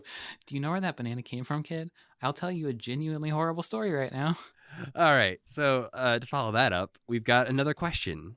Tori asks, of all the stuff that's coming up sometime in your podcast future, is there anything that you're absolutely dreading having to cover? Muppet Babies, I do not want to watch it. I hated Muppet Babies when I was a kid because I loved Muppet Babies so much. Because I hated at least shows about babies. I hated Rugrats. I didn't like shows about like real kids that much either. Hey Arnold was fun because that was just a good show. But like, Interesting. there's like Doug was also fine, but I'm a freak who liked Disney's Doug a little better because sometimes Doug. Oh was my just, God! I'm this podcast is canceled. Sometimes Doug was just too mopey for me. But Nickelodeon, I don't know. I like all Doug, I guess, but I hate baby shows. I do not like the Rugrats. Can't stand them. Rocket Power, didn't like that. Too normal. I liked cartoons about wacky stuff. But Muppet Babies Yeah, was not a baby frog and a baby bear Muppet hanging Baby- out in a I don't want to nursery. see something walking around in a diaper, I don't care for it. None of them are wearing diapers. They don't. Piggy wears a No. diaper. She looks like she's got a diaper on. I think it's just those little bloomers. Rolf wears a diaper. Doesn't he? No, I think so. I think you might be right. I believe a few of them wear diapers, which was not something that I liked to see. Animal probably has to wear a diaper. He probably still has to wear a diaper. Yeah, he cannot be controlled. It's like, I will poop anywhere. So that's the one I'm dreading the most. I'm vaguely curious in the newer Muppet Babies because it looks like they started baking in tons of weird references to the old Muppet stuff. I Yeah. don't expect that I'm gonna super enjoy that because I think it's for an even younger set than the old Muppet Babies. Yeah, there's not as many like Star Wars and Indiana Jones clips like there are in the 80s one. Yeah. But for right now, I think Muppet Babies is the thing that I'm like, ugh. I think for me, it's not a specific piece of content that I'm dreading. Mhm. I'm dreading, and I think this is purely from my researcher spreadsheet building point of view. Yeah. I am dreading the boom in content that happens in the 90s and 2000s. Yeah. I think Elmo time's going to be tough. Yeah, there are just so many different Muppet projects that start. Yeah. Especially like in the 80s, when we start to get Fraggle Rock and Muppet Babies happening at the same time as other Muppet stuff and Sesame Street, like I worry about what our episodes are going to be because I'm just like, we have to talk about so much that happened in like June of 1985. Maybe we could do a little bit of each show. Maybe we can watch some. I think that's Fraggle Rock and probably watch we'll some- probably switch to a more like time based structure when everything is happening, where it's like we are talking about everything that happened in the second week of June 1985. Yeah. Go. I also think if I had gone back in time, I would tell myself the Muppets show era is going to be a little rough because it's a lot of the same thing and they aren't doing nothing else. Yeah, no, which is again why we have this month-long break of weird Yeah. stuff that we're talking about. But I'm also, as far as dreading the spreadsheet and the organization part of this, when we get to the internet and they start making 1,000 YouTube videos, Some of which are like lost or like a lot of that stuff we won't be able to track down. But being able to organize and find all of that stuff and know what order we should be watching things in, I am fully prepared to miss some things once we get to the era of the internet and YouTube channels for Sesame Street and Muppets and stuff, because it's just almost impossible to track it all. And I've almost put like all of Muppet Wiki into spreadsheets already. So that's more of like when we catch up to the 2000s, I'm like, oh God, there's too much. we're gonna There's need too your much help, stuff. listeners, Oh yeah, there'll definitely be times where you'll have to be like, why didn't you talk about this? And I'm like, because I forgot. because we didn't know it existed. Sorry. Yeah. But yeah, on top of that, I'm not specifically dreading any like movie or TV show necessarily, because I think the stuff that I think might not be great that we haven't seen, I want to see it just out of curiosity, even though it probably won't be great. I'm so curious to see the Jim Henson Hour. I'm so curious to see Mr. Willoughby's Christmas, whatever it is. That one. The Robert Downey Jr. one. There was a day I got so close to watching that when it was Christmas time, and I was like, I can't. I have to save this for a live reaction. And I'm pumped to watch Muppets Go to Disney World because I watched that so much when I was a kid. That was like, that's where I know these characters from almost more than anything else. I'm excited to get to Fraggle Rock because I watched a lot of Fraggle Rock as a kid, but not consistently. And so I don't have extremely strong memories of things I liked about it, but I just know I liked it. Yeah, I feel exactly the same way. I didn't know when it came on or like really where to watch it or anything like that. I just would catch the random episode. Next, we have a 1975 Bert and Ernie sing-along. These songs for this record were written exclusively for this album and not reused on the show, which is rare for a lot of these albums. This is the record where everyone's rude to Bert because he's in the bathtub and Ernie's like, hey, the acoustics in the bathroom, so good. I'm going to bring my piano in here and I'm going to bring 20 of our friends in here. We're all going to watch you bathe while we sing at you. Bert, Bert probably is thinking like, I let you take baths all the damn time and I never bother you. Yeah. You're singing in Rubber Ducky, I leave you alone, and then I get one bath time and you bring everyone I've ever met into this bathroom. No, Matt, this says on Muppet Wiki that this whole album was adapted into an episode of the show. It was later adapted into an Did you episode. say that? Maybe. Okay. I think I meant to say it was not reused from the show, and I might have said reused for the show. You did. But yes, this whole thing was adapted into an episode. Okay. But these songs did not exist for the show first. Weirdly, this reminded me of like an episode of Seinfeld. I feel like if Seinfeld was a kid's show, it would be like this. Is this Jerry trying to take a bath and Kramer is the Ernie? Yeah, exactly. He's like, Jerry, I wrote a Broadway musical. I need you to hear it right now. Uh-huh. It's like, I'm in the bath. And then Elaine would be all in on being like, let's fuck with Jerry. Hello. And then George would be like, I don't know. Why? I don't want to see Jerry like this. Come on. But he'd stay there anyway because all his friends were there. He wouldn't know what else to do. And Newman would come in at one point. George would be all panicky of like, he wants to hand Jerry a towel, but he's also really, really weird about not wanting to see his friend seeing naked. Male nudity. Yeah. Yeah. He's like, penis. I can't look at a penis. Yeah. And then it would be like, you'd find out that he always like in the locker room, he'd like go into a bathroom stall and change in high school every time. Like he never sees anybody else naked. Yeah. Good episode of Seinfeld. I think that actually sounds like a good one.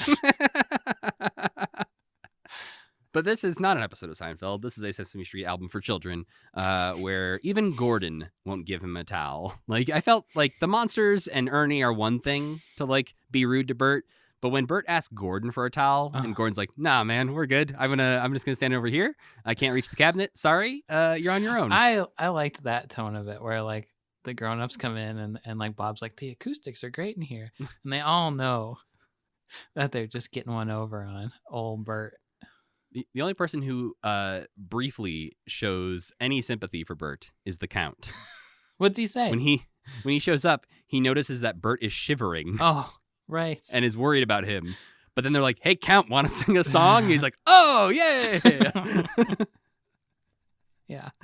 So he does not give him a towel. He does not actually help him out, but he is briefly concerned. Yeah. This account in this one is so funny too. He's like just like a force of nature that they have to keep putting in the shower, which is nice to know that Bert and Ernie have a shower and a bathtub. They must have a nice bathroom.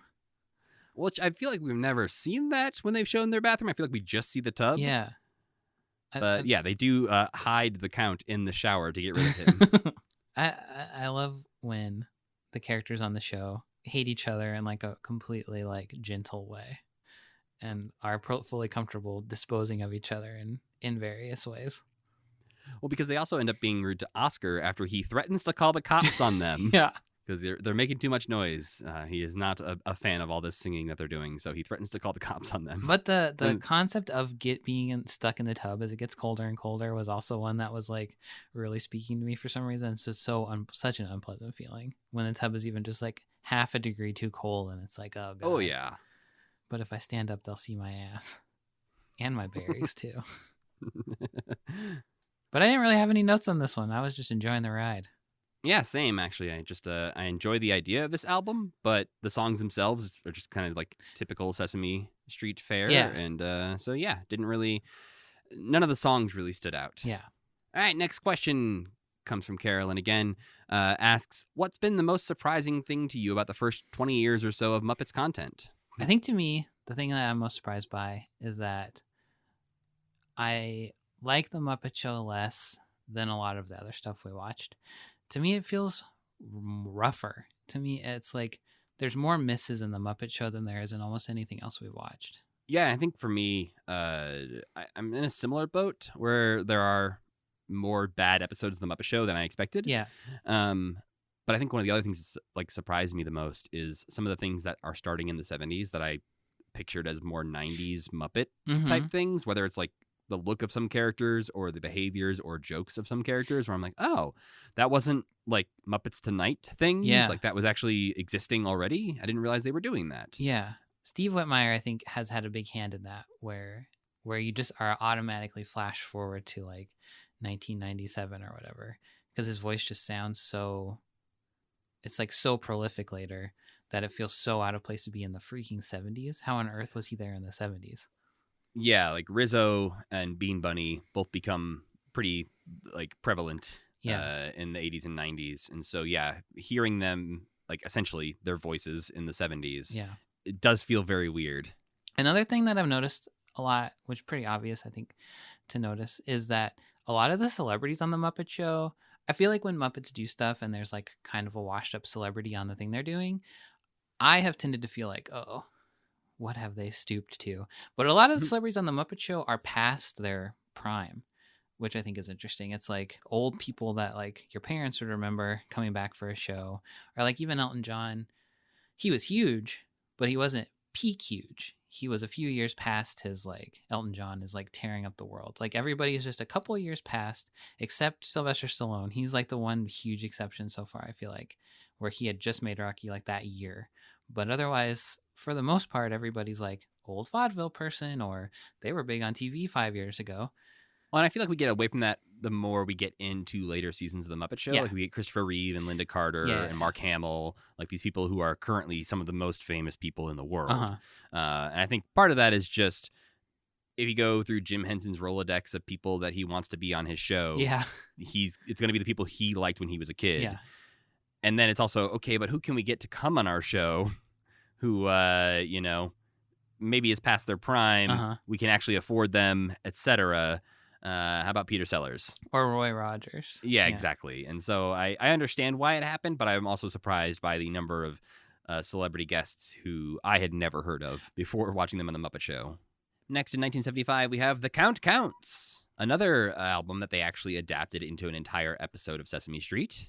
The Count is doing his radio show in the station that broadcasts from apparently high above Hooper's Candy Store. Yeah, I thought it was weird they called it a candy store. That's not generally what they call it, right? It's also like a 2-story building, I think. So Yeah. like a high above is, I guess, relevant to how tiny you are. This is another one where the songs themselves don't really stand out, but the presentation is so good. And hearing the Count say the words "Que pasa" was unexpected. And also him saying the phrase, "Let's get it on," as they say. He is very charming in this as just like a square old man. He's like he's like literally 1,000,000 years old, right?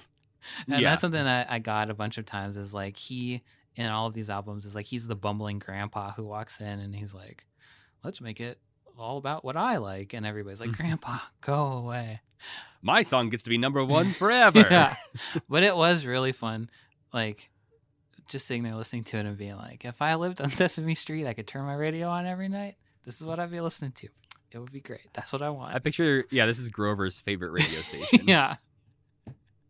I want a version of this album where all of them get to do their thing.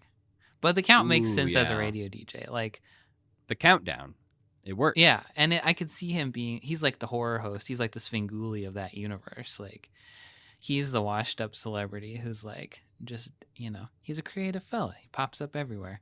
I am interested in watching that full episode now too. Yeah. Just like seeing him actually play a DJ is something that I don't necessarily need to watch the Bert in the Tub episode of Sesame Street. Oh, that's what I was going to say. I'm definitely going to watch that one.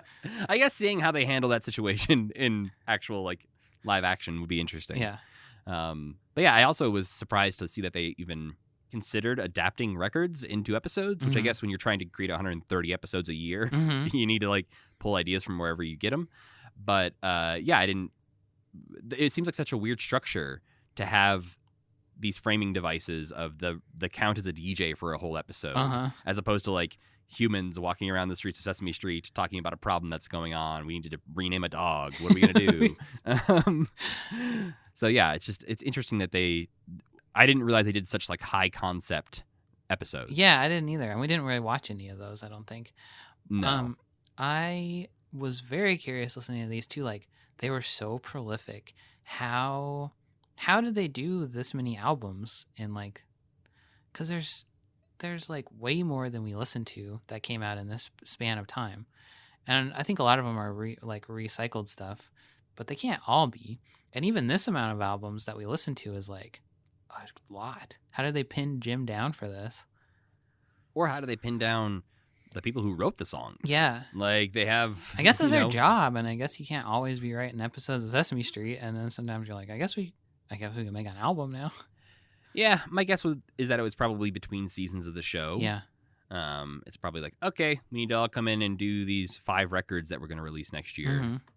Does make me wonder how they know these songs. Where are they learning these songs? Do they watch their own show on TV? The fact that the Count knows about Ladybug Picnic kind of tripped me up a little bit, where I was like, oh, that's kind of weird that the Muppets are aware of the animated segments on Sesame Street. Yeah, maybe that's all that's on TV there. Yeah, they just turn around, they're like, it's the frickin' pinball one again. That's Kermit who has to live on Sesame Street but has a normal adult life otherwise. He's just like, how did they get this closed circuit television show just on this block? What is going on? The rent's cheap, so I gotta live here, but how? Yeah, all the celebrities that visit Sesame Street, nobody actually knows who they are because they don't get to watch what they're on. Yeah. Like, I don't know who you are. If you're not in the pinball thing or the Ladybug thing, I've never seen you. Are you one of the little girls from the Dollhouse video? No? Nope. Those Still are don't the know. only humans I know. Kid who lost his dog? No. That's not you? Oh, okay. Are you a fireman? Next in 1975, we have the Sesame Street Monsters, the album that Sam hated. Maybe I just wasn't paying close enough attention, but this one just was like, okay, shut up.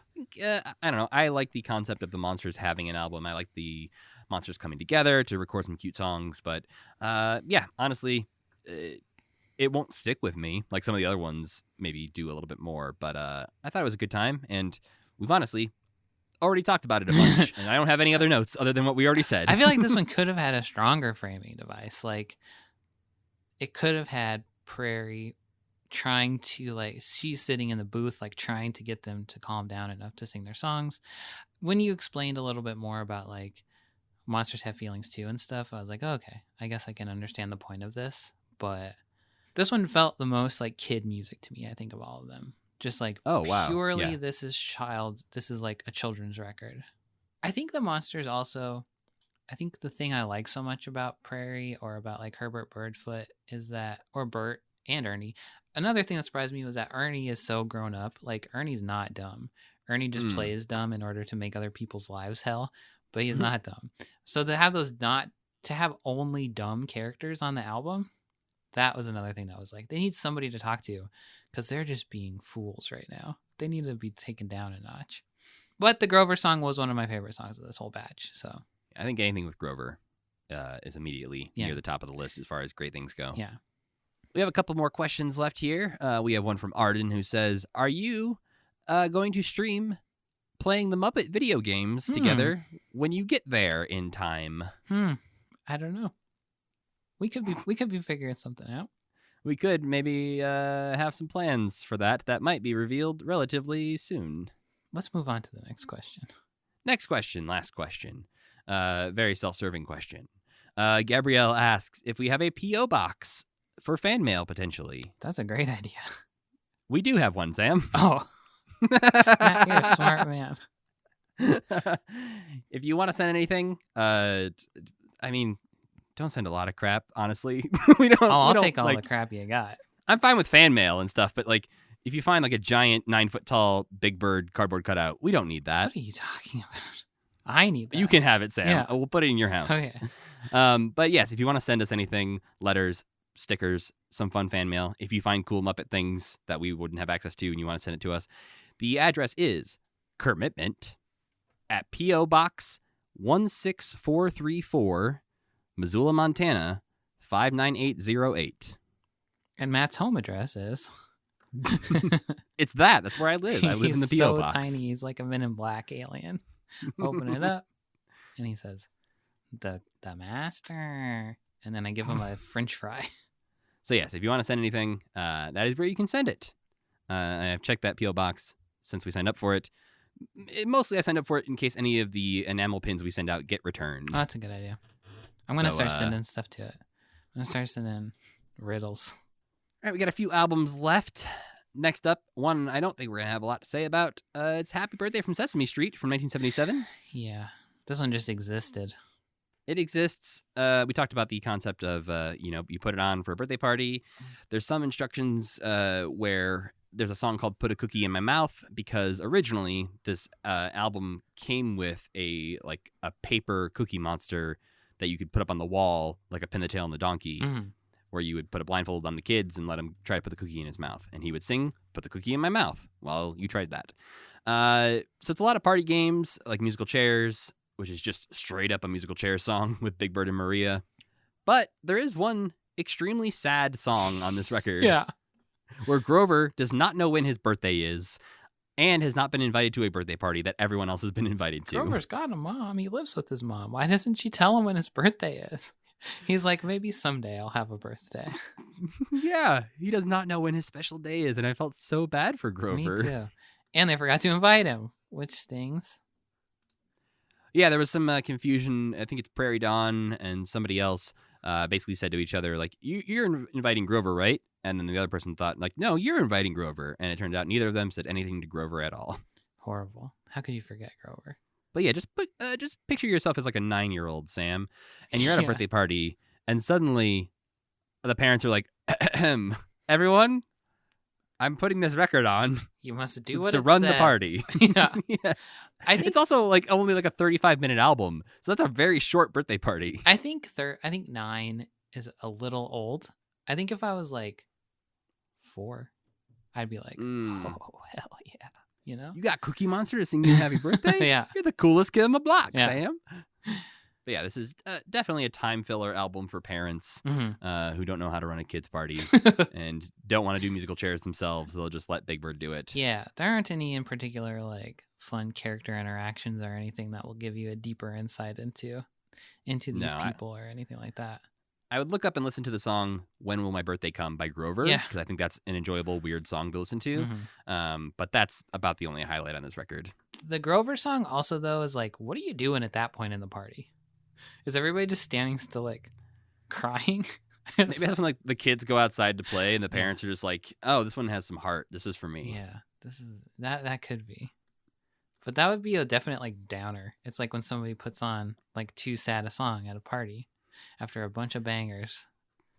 Or that like one weird ballad in the middle of an album where you're like, Uh-huh. "Oh, I love this album. Let's put this album on," and then you forget about that Oh, like yeah. 12-minute sad song in the middle. You're like, "Ah, shit! Yeah. Sorry, everyone. I ruined the party."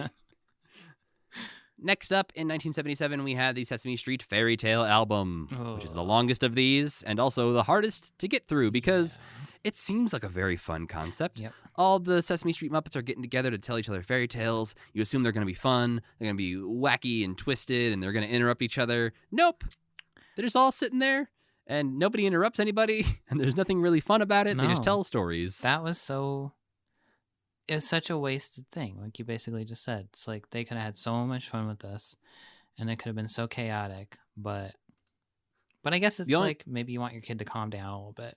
Well, and the vibe I got from this, by the time I was like near the end, I was just like, okay, I got to find something to really enjoy about this. Mhm. Was it made me think of Jim Henson's line at the end of Muppets Family Christmas, where he says, "They certainly seem to be having a good time." I like it when they have a good time. Yeah. Okay. I can get behind that. Because this is like one of the few where the Muppets are not rude to each other really at any point, and they are just kind of hanging out and talking about these nice fairy tales they want to like teach each other. Uh-huh. And they help out Cookie Monster when he utterly fails at saying a nursery rhyme or whatever. And it's like, yeah, I don't love it. It's not my favorite, but you know, there's something there. But I like even Bert and Ernie must have been bored, right? They must have been like, yeah, who are we hanging out with? at the beginning, there's a weird conversation that just kind of happens on the side where Cookie Monster and Harry Monster talk about how hard it is to clap with fur. Yeah. I like the end too when Count is like, oh, we had 7 great nursery rhymes and 1 song about a chicken. Maybe they are a little rude to each other at times. Yeah, because Big Bird just sings a song. But it's also, a fairy tale, basically. It's a fable.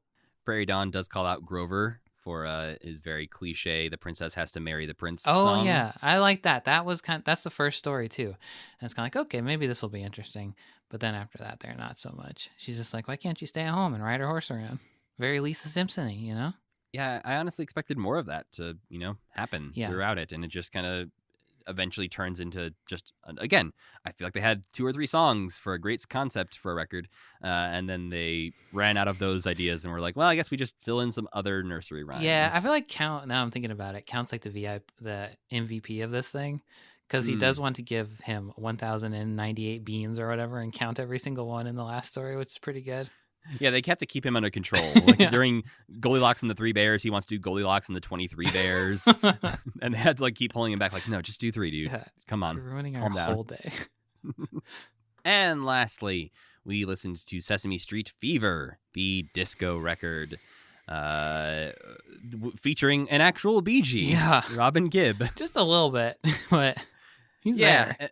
On the record, it says Robin Gibb appears courtesy of his children, Melissa and Spencer Gibb, Uh-huh. which Cute. is basically just saying his kids talked him into this. One thing to note about a lot of these records is that when you look them up on Muppet Wiki, it says this album was nominated for a Grammy Award, but lost to insert album here. Yeah. Because most of these were nominated but did not win. This one lost to the first cast album from The Muppet Show. Oh, well, there you go. So at least, it's in the family. Yeah, as we said earlier, the most of this record is just covers of Sesame Street songs like Doing the Pigeon or I Love Trash, but done in a disco way, which apparently the disco way means repeat the same thing 20 times and have really long instrumentals in between. Oh, I feel like that is dead on what a lot of disco is. Oh, no, yeah. yes, that's what I'm saying, Yeah. is they're nailing that disco thing. Yeah. But it's not the most exciting thing to sit and listen to. Yeah, I'm a more of a 3-minute song kind of guy. So when something is a 30-second song that is 7 minutes, I'm going to not pay much attention. Yeah. And I feel like most of the songs on this are pretty much just, if you imagine Rubber Ducky, but disco, that's what you're going to get. Yeah. But the opening song is Sesame Street Fever, which I think sets a nice tone, again, for a record that you think is going to be rock solid. It almost sets up a concept. Mm-hmm. Yeah. Like it pitches these like original songs Mhm. that are going to be disco things, and the opening verse is sung by Robin Gibb, and the second verse, Big Bird just comes in, and you're like, "Gosh, was not ready for Big Bird to be singing disco, but here we are." Yeah. And so yeah, I really like that first song, and I think the last song is interesting. I don't even remember what it is. It's called "Has Anybody Seen My Dog?" Oh, that was like what? I was like confused that I wasn't listening correctly and that there was like a volume 2 or something. Yeah, because it doesn't sound that disco-y. Mm-mm. It is also a song that was on Sesame Street, but it is Marty and Grover. Marty is a Jerry Nelson character who sounds pretty much exactly like Robin. Mhm. But yeah, I don't know why that song is here, because it doesn't feel like it fits in with the other like sort of classic Sesame Street songs. Yeah. And it also doesn't feel very disco-y in its structure. Like this one does not have the long instrumentals or a lot of repeated things. It has a full-on plot. It is a real song. Mhm. Whereas, C is for Cookie just kind of sounds like they stuck Frank Oz in a booth and wouldn't let him out for 6 minutes. That is what I also kept thinking. Like that, if I was Jim and Frank, I would think this was stupid, and I wouldn't like to be doing it. So maybe That's I the vibe I got a little bit, where he's like, "Cookie, dancing, Cookie." I'm just like, oh wow, okay, they didn't spend very much time planning that one Like, out. oh, we're doing disco, huh? Okay. I mean, I'll try, but I won't really try that hard. The Muppet Alphabet album was nominated for a Grammy, but lost to the cast recording for the Electric Company. Oh, see, again, losing to Friends, Yeah. but Was still not losing. winning. Yeah. Yeah. But yeah, and like I got the feeling that Jim was a little low energy when he was doing Rubber Ducky as well. So I don't know, just didn't speak to me. But you kind of liked it, is that what you said?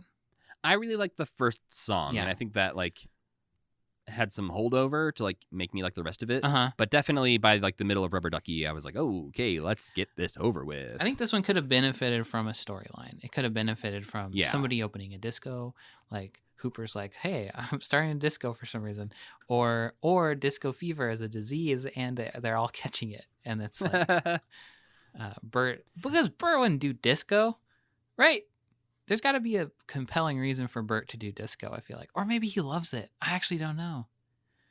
I mean, I feel like they have that a little bit in there. I feel like at one point they do mention like somebody catching Sesame Street fever. Right, they do in the first and- song. Is like it feels like that a lot, but And then they also, Bert is not really part of the doing the pigeon song. It's more like he's enjoying somebody else singing his song I guess to that him. makes sense. Yeah. It kind of, your idea reminds me of this album that I liked when I was a kid, because I was a weird kid. I had an album called Chipmunks in Low Places. Oh no! Was it Chipmunks doing country, like 90s country songs? Obviously, Sam. They do not do Friends in Low Places, Oh, weirdly couldn't enough. afford it. Yeah, probably not. But they get a bunch of other like actual big 90s country stars to come on the album and sing with them. Oh, that's but the nice. entire thing is like themed around the fact that they are in the recording studio putting together this album. And so there's little skits and stuff between songs about trying to make a country album and like what does that mean? And so yeah, it's like I feel like something like that framing device would work pretty well on this one. But that is it for all the music we listened to. Again, we listened to 6.5 hours of music. Yeah. And there's like dozens of hours of more music Yeah. that we could have listened to that we're not gonna. I had a good time with it though. I Oh, liked, yes. I liked getting to spend a little bit of bonus time with Sesame Street. So yeah, we have a lot of music ringing in our ears still. I'm sure it'll be stuck there for a while. But now it is time to move on to our Muppet of the Week. This week's Muppet of the Week is Mr. Roosevelt Franklin, the super confident, super popular, beloved child of Sesame Street.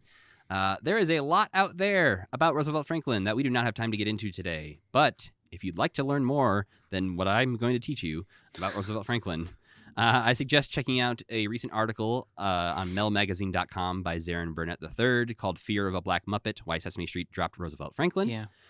And I'd also recommend watching the documentary Street Gang, if you have not already, because there's a great segment in there talking about Roosevelt Franklin. But Roosevelt Franklin was the first black Muppet. They have said that, like Joan Gans Cooney and other creators who were there in the early days of Sesame Street have said that. He was magenta-skinned with tall black hair and a yellow and pink striped shirt. You have probably seen him. Even I feel like he's one of those characters who you know visually, even if you don't know the history of Roosevelt Franklin. Yeah. He may be 2 years old based on his record. It's a little confusing how old exactly he is because they ask his age in a song, and he said he's going on 2. And then he talks about what he'll do when he's 3 and 4. So I guess he's 2 years old, but he seems a lot older than 2. I think he was just having some rhyming fun. I guess, but none of the other, like, why is he lying about his age? Because he's Roosevelt Franklin. He could do whatever he wants. He can name a school after himself. Yeah. But Roosevelt Franklin was created and voiced by cast member Matt Robinson, who was the first official Gordon after the test pilot Gordon. Test pilot makes him sound like a cool... It does. After the horrible accident that happened with Yeah. test pilot Gordon. The test Gordon that didn't go as well, Garrett Saunders. Sabotaged by a turtle, as we all remember. Yeah, he chased that turtle away and never returned. But yeah, I think the best way to talk about Roosevelt Franklin is to say that he was created by Matt Robinson with the best of intentions. Matt's ex-wife, Dolores Robinson, said, Matt's pride in his race and his anger with racism all came out in Roosevelt. That's what those people heard and objected to. He was too black for them. And that's why Roosevelt Franklin is such an interesting character, because there are these two sides to him that people like either love for certain reasons or hate for certain reasons.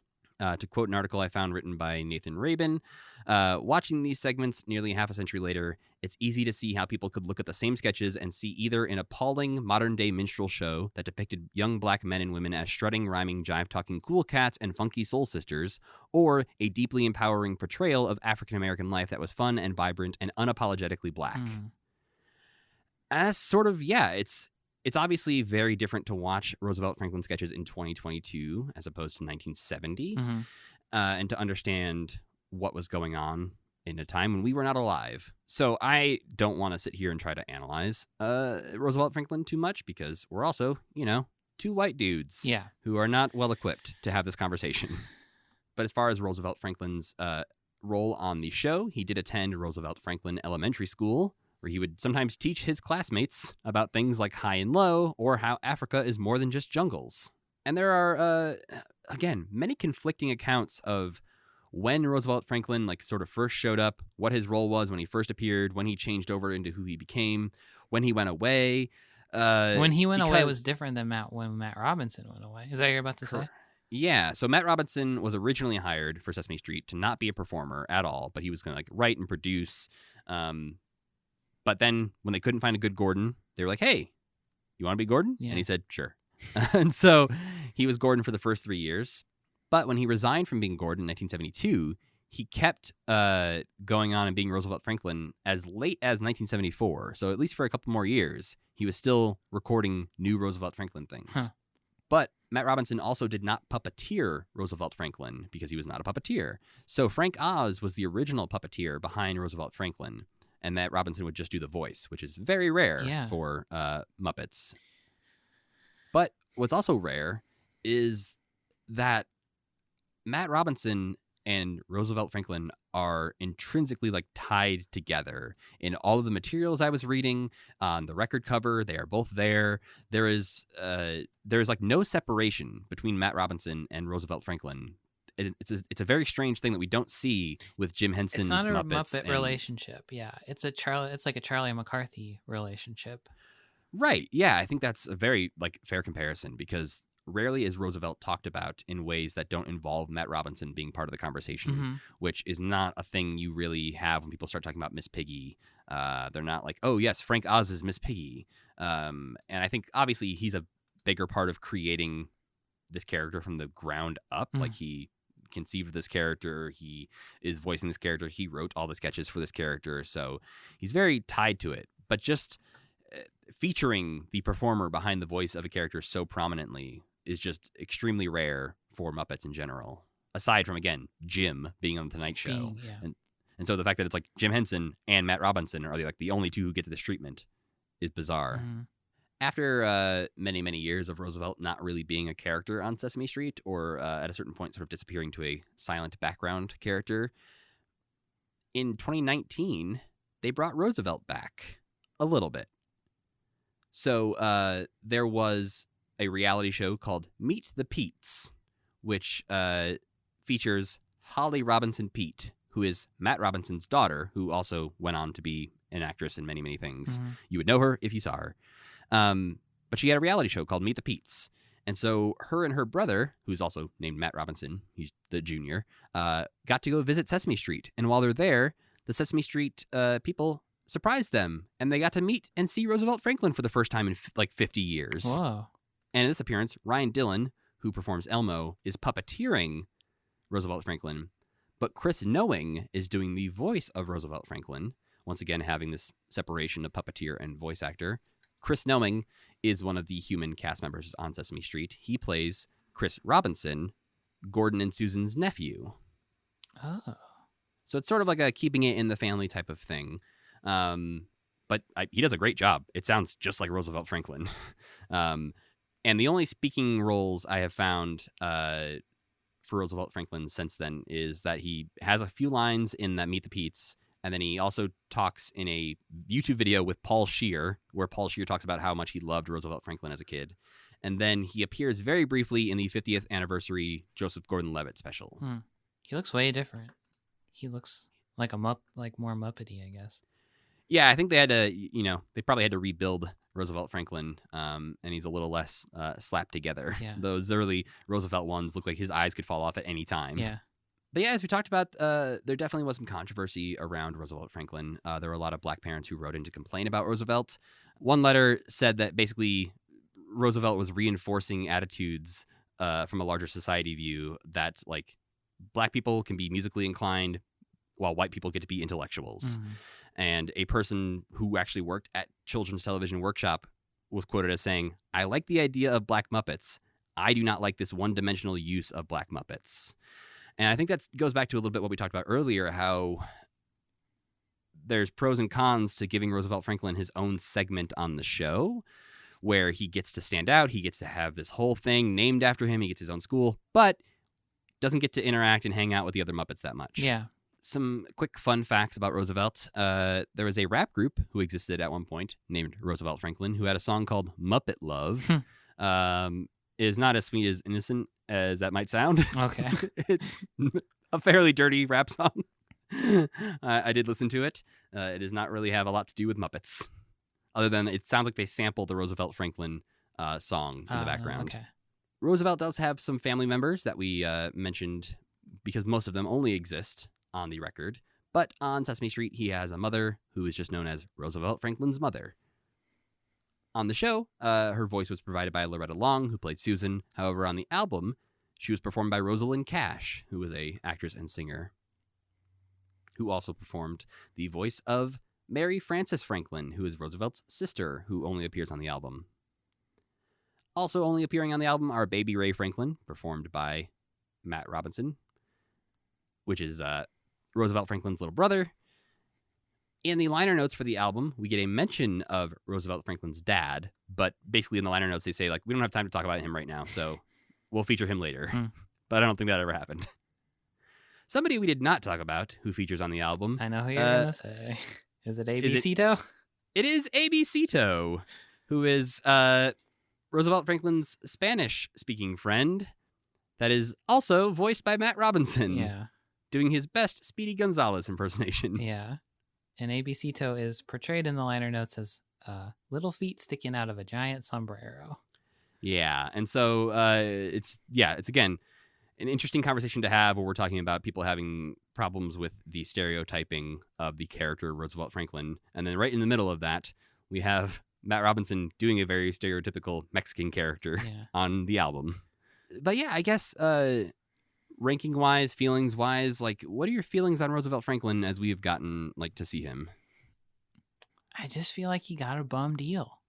I think he sticks out so much because he has his own segment and never overlaps or is mentioned by anybody else in the whole thing. That we have seen, I should point out. Yeah. Like, I am sure I don't think there he are is, moments. though. Maybe he I is. think there might be times I've seen some pictures of Roosevelt standing next to Grover. So Oh, okay. I'm sure it happens sometimes. But what we've watched, and I know like most prominently he is featured as in his own segments doing his own thing. Yeah. Gosh, I don't know, because I'm not equipped to say if it works or not. I Right. think it's perfectly like you can see what exactly you said at the beginning of this, where it's like some people see one thing, some people see the other thing, and it's easy to see both versions of that. And like it just feels like something that they should have and could have explored more and fleshed out more and talked about more and figured out more. And it also seems like something that could have been its own show that would have been a good show and would have been like, but I don't want it to be its own show. Like it just could, that's what it feels like. It in this version of it, it could have been its own thing. But I think there's a better version of it where he's part of the tapestry of everything. But I think he's fun and weird and very different than other Muppets. And having a new Muppet performer like brings such an energy to things that doesn't exist anywhere else. And just like a new point of view. I don't know. I think he's just he's like so complicated, but I think his skits are really good, personally. Yeah, and I think some of them are extremely important. Mm-hmm. I think obviously the idea of they basically created Matt Robinson pretty much created Roosevelt Franklin because he felt like even though the show was intended to appeal to inner city kids, he felt like there was still something missing. And so he created Roosevelt Franklin so that those kids would have someone to relate to. And I think you can look back on it and say, did it lean into stereotypes? Maybe. But also there is a level of importance to Roosevelt Franklin and what he is teaching and what he is reflecting. And I think, like, for one, that one that I think we did watch where he is talking about Africa is more than just a jungle is like an important small lesson to like seed into kids where it's like, hey, yeah, like you might hear people talk about places like Africa as this monolith of a place that's all just wild jungle, but hey, look it, there's desert over here and there's beaches over here and there's this and this. And so I there are important things that have come out of Roosevelt Franklin existing. And in this album there's tons of that too, tons of stuff that like that Jerry Jewell and who's the music guy, Joe Raposo. And Joe Raposo aren't going to like touch in something that they write. Well, and I think that's what's interesting too is that you look and just, I don't know, 2-3 years ago, we had the quote unquote first Black Muppets joining Sesame Street, where they have human, essentially character Muppets who are acknowledged as being Black characters. Yeah. And they are now doing songs about loving your skin and loving your hair. And these are things that Sesame Street was trying to do a version of in the early 70s. And it sort of like rubbed some people the wrong way. And so it went away for like 45 years. Yeah. And I think it also like presents an alternative like learning style, or just like probably, I don't know, just like a more realistic version of what a classroom is like. But I guess the kids watching Sesame Street aren't in classrooms, so I don't know. Maybe they are. But yeah, we need to rate Roosevelt Franklin. I'm gonna give him a solid 52 Okay. because I was in the same boat with you, as where it's like I think I love his confidence, Yeah. and I love like sometimes cocky attitude of just like I am the greatest. It's not like the Grover song where he's talking himself up and saying like I am so cute and smart. Roosevelt Franklin's like yeah, we all know I am so cool Yes. and so smart. Everyone loves me. You start from a baseline of he is amazing, and then Yeah. go from there. Yeah, I think I'll give him a 3.5. Do they use him now since the special, or? I don't believe so. I think he's in the audience of the Not Too Late show with Elmo on HBO Max that you can watch. But I don't know that he's really had a character beyond what he has done when he's shown up a couple times, which is pretty much he shows up and like on the Meet the Pete's, he shows up and is like, hey, I'm Roosevelt Franklin. Did somebody say my first name first and my second name second? And it's like, yeah, that's what you say. Yeah. And so, yeah, he hasn't had like, they haven't done much with him other than like him quoting his old lines. Yeah. It's just like, frankly, something that sticks out so prominently in Muppet stuff is that they are all white men, and I wish that had been different from an earlier time. Yeah, and I also imagine it's very complicated for Sesame Workshop to try and have Roosevelt Franklin alongside those new black human Muppet who characters. have human skin tones, right? Right, yeah. And so having this magenta-skinned, like, whatnot Muppet, yeah, I again, having the conversation is complicated, and I'm sure they have had this conversation 1,000 times trying to figure out how to bring back Roosevelt Franklin to be a featured character. And yeah, I'm guessing if they could figure it out, he would be a bigger part of things at this point. Yeah.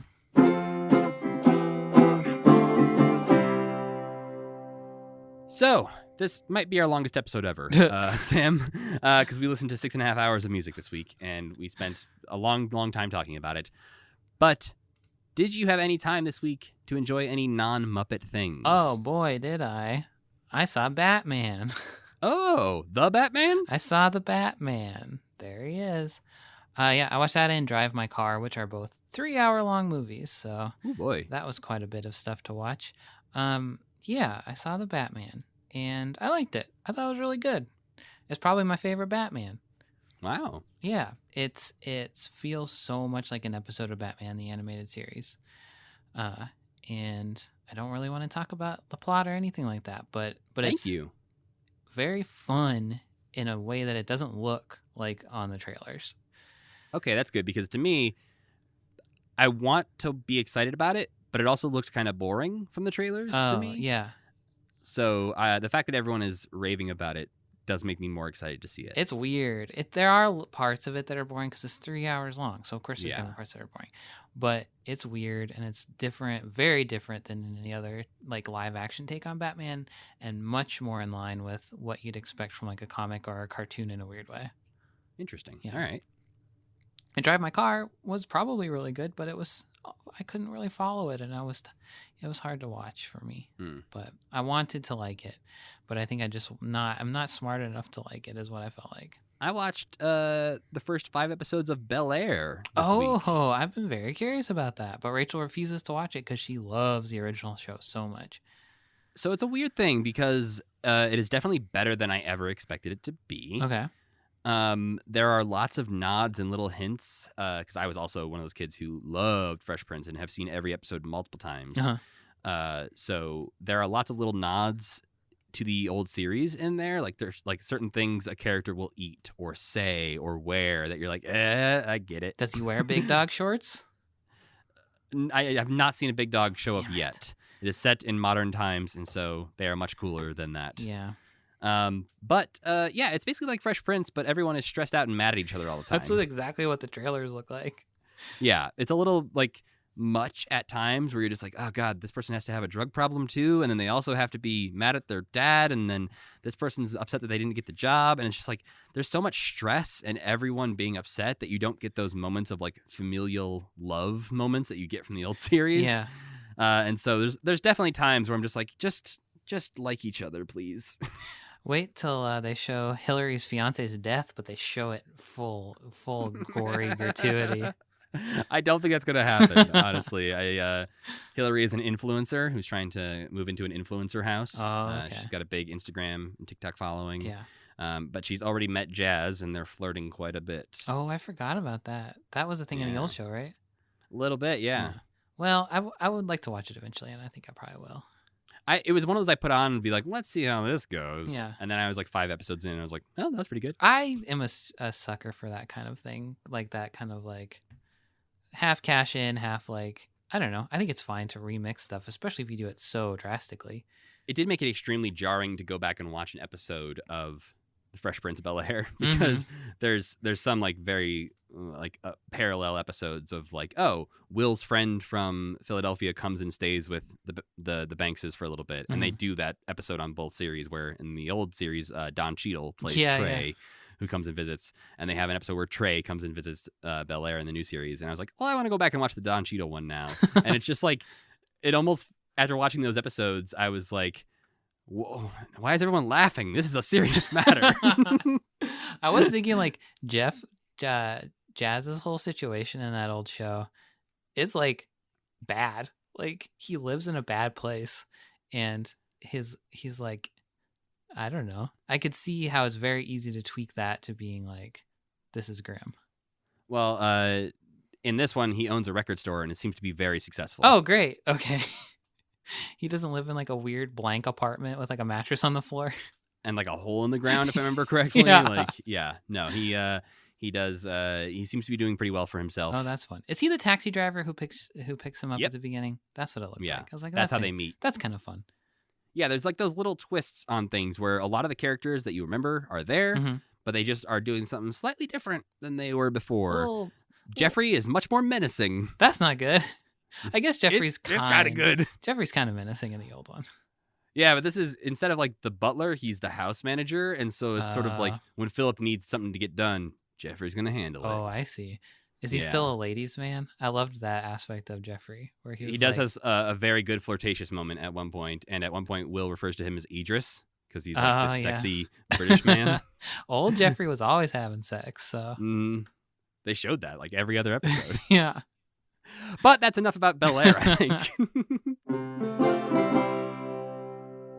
Before we go, we want to let you know what we're watching next time, because we are actually going to watch something. We are going to watch one episode of The Tonight Show, Oh yeah. guest hosted by Kermit the Frog. Cool. And that's all we're going to watch next time. We're going to sit down and watch that episode of The Tonight Show. There's a lot to talk about. There's a lot of weird things. People that show up: Vincent Price, Bernadette Peters, Leo Sayer. All his old friends. Yeah. Uncle Deadly's there. We get a lot of good stuff. What the heck? happening. Yeah. Cool. You gotta have Uncle Deadly if you're gonna have Vincent Price. Yeah, that's true. So yeah, that's on YouTube. You can go watch that. I think it's on Connor Ratliff's YouTube channel, weirdly enough. Huh. I think he's the one who uploaded that. And before we go, we also need to thank our friend Tuna for making the music for this podcast and Cassie Wilson for singing our theme song. Reminder, you can go over to Kermitment.com if you want to pick up a enamel pin with our monster logo on it. You can also follow this podcast on Twitter at KermitmentPod, where we will tweet out links to things that we watch for this podcast and other fun clips and stuff. And you can follow me on the internet at Matthew Gatos. And I'm Sam Schultz. And as always, keep believing. Keep pretending.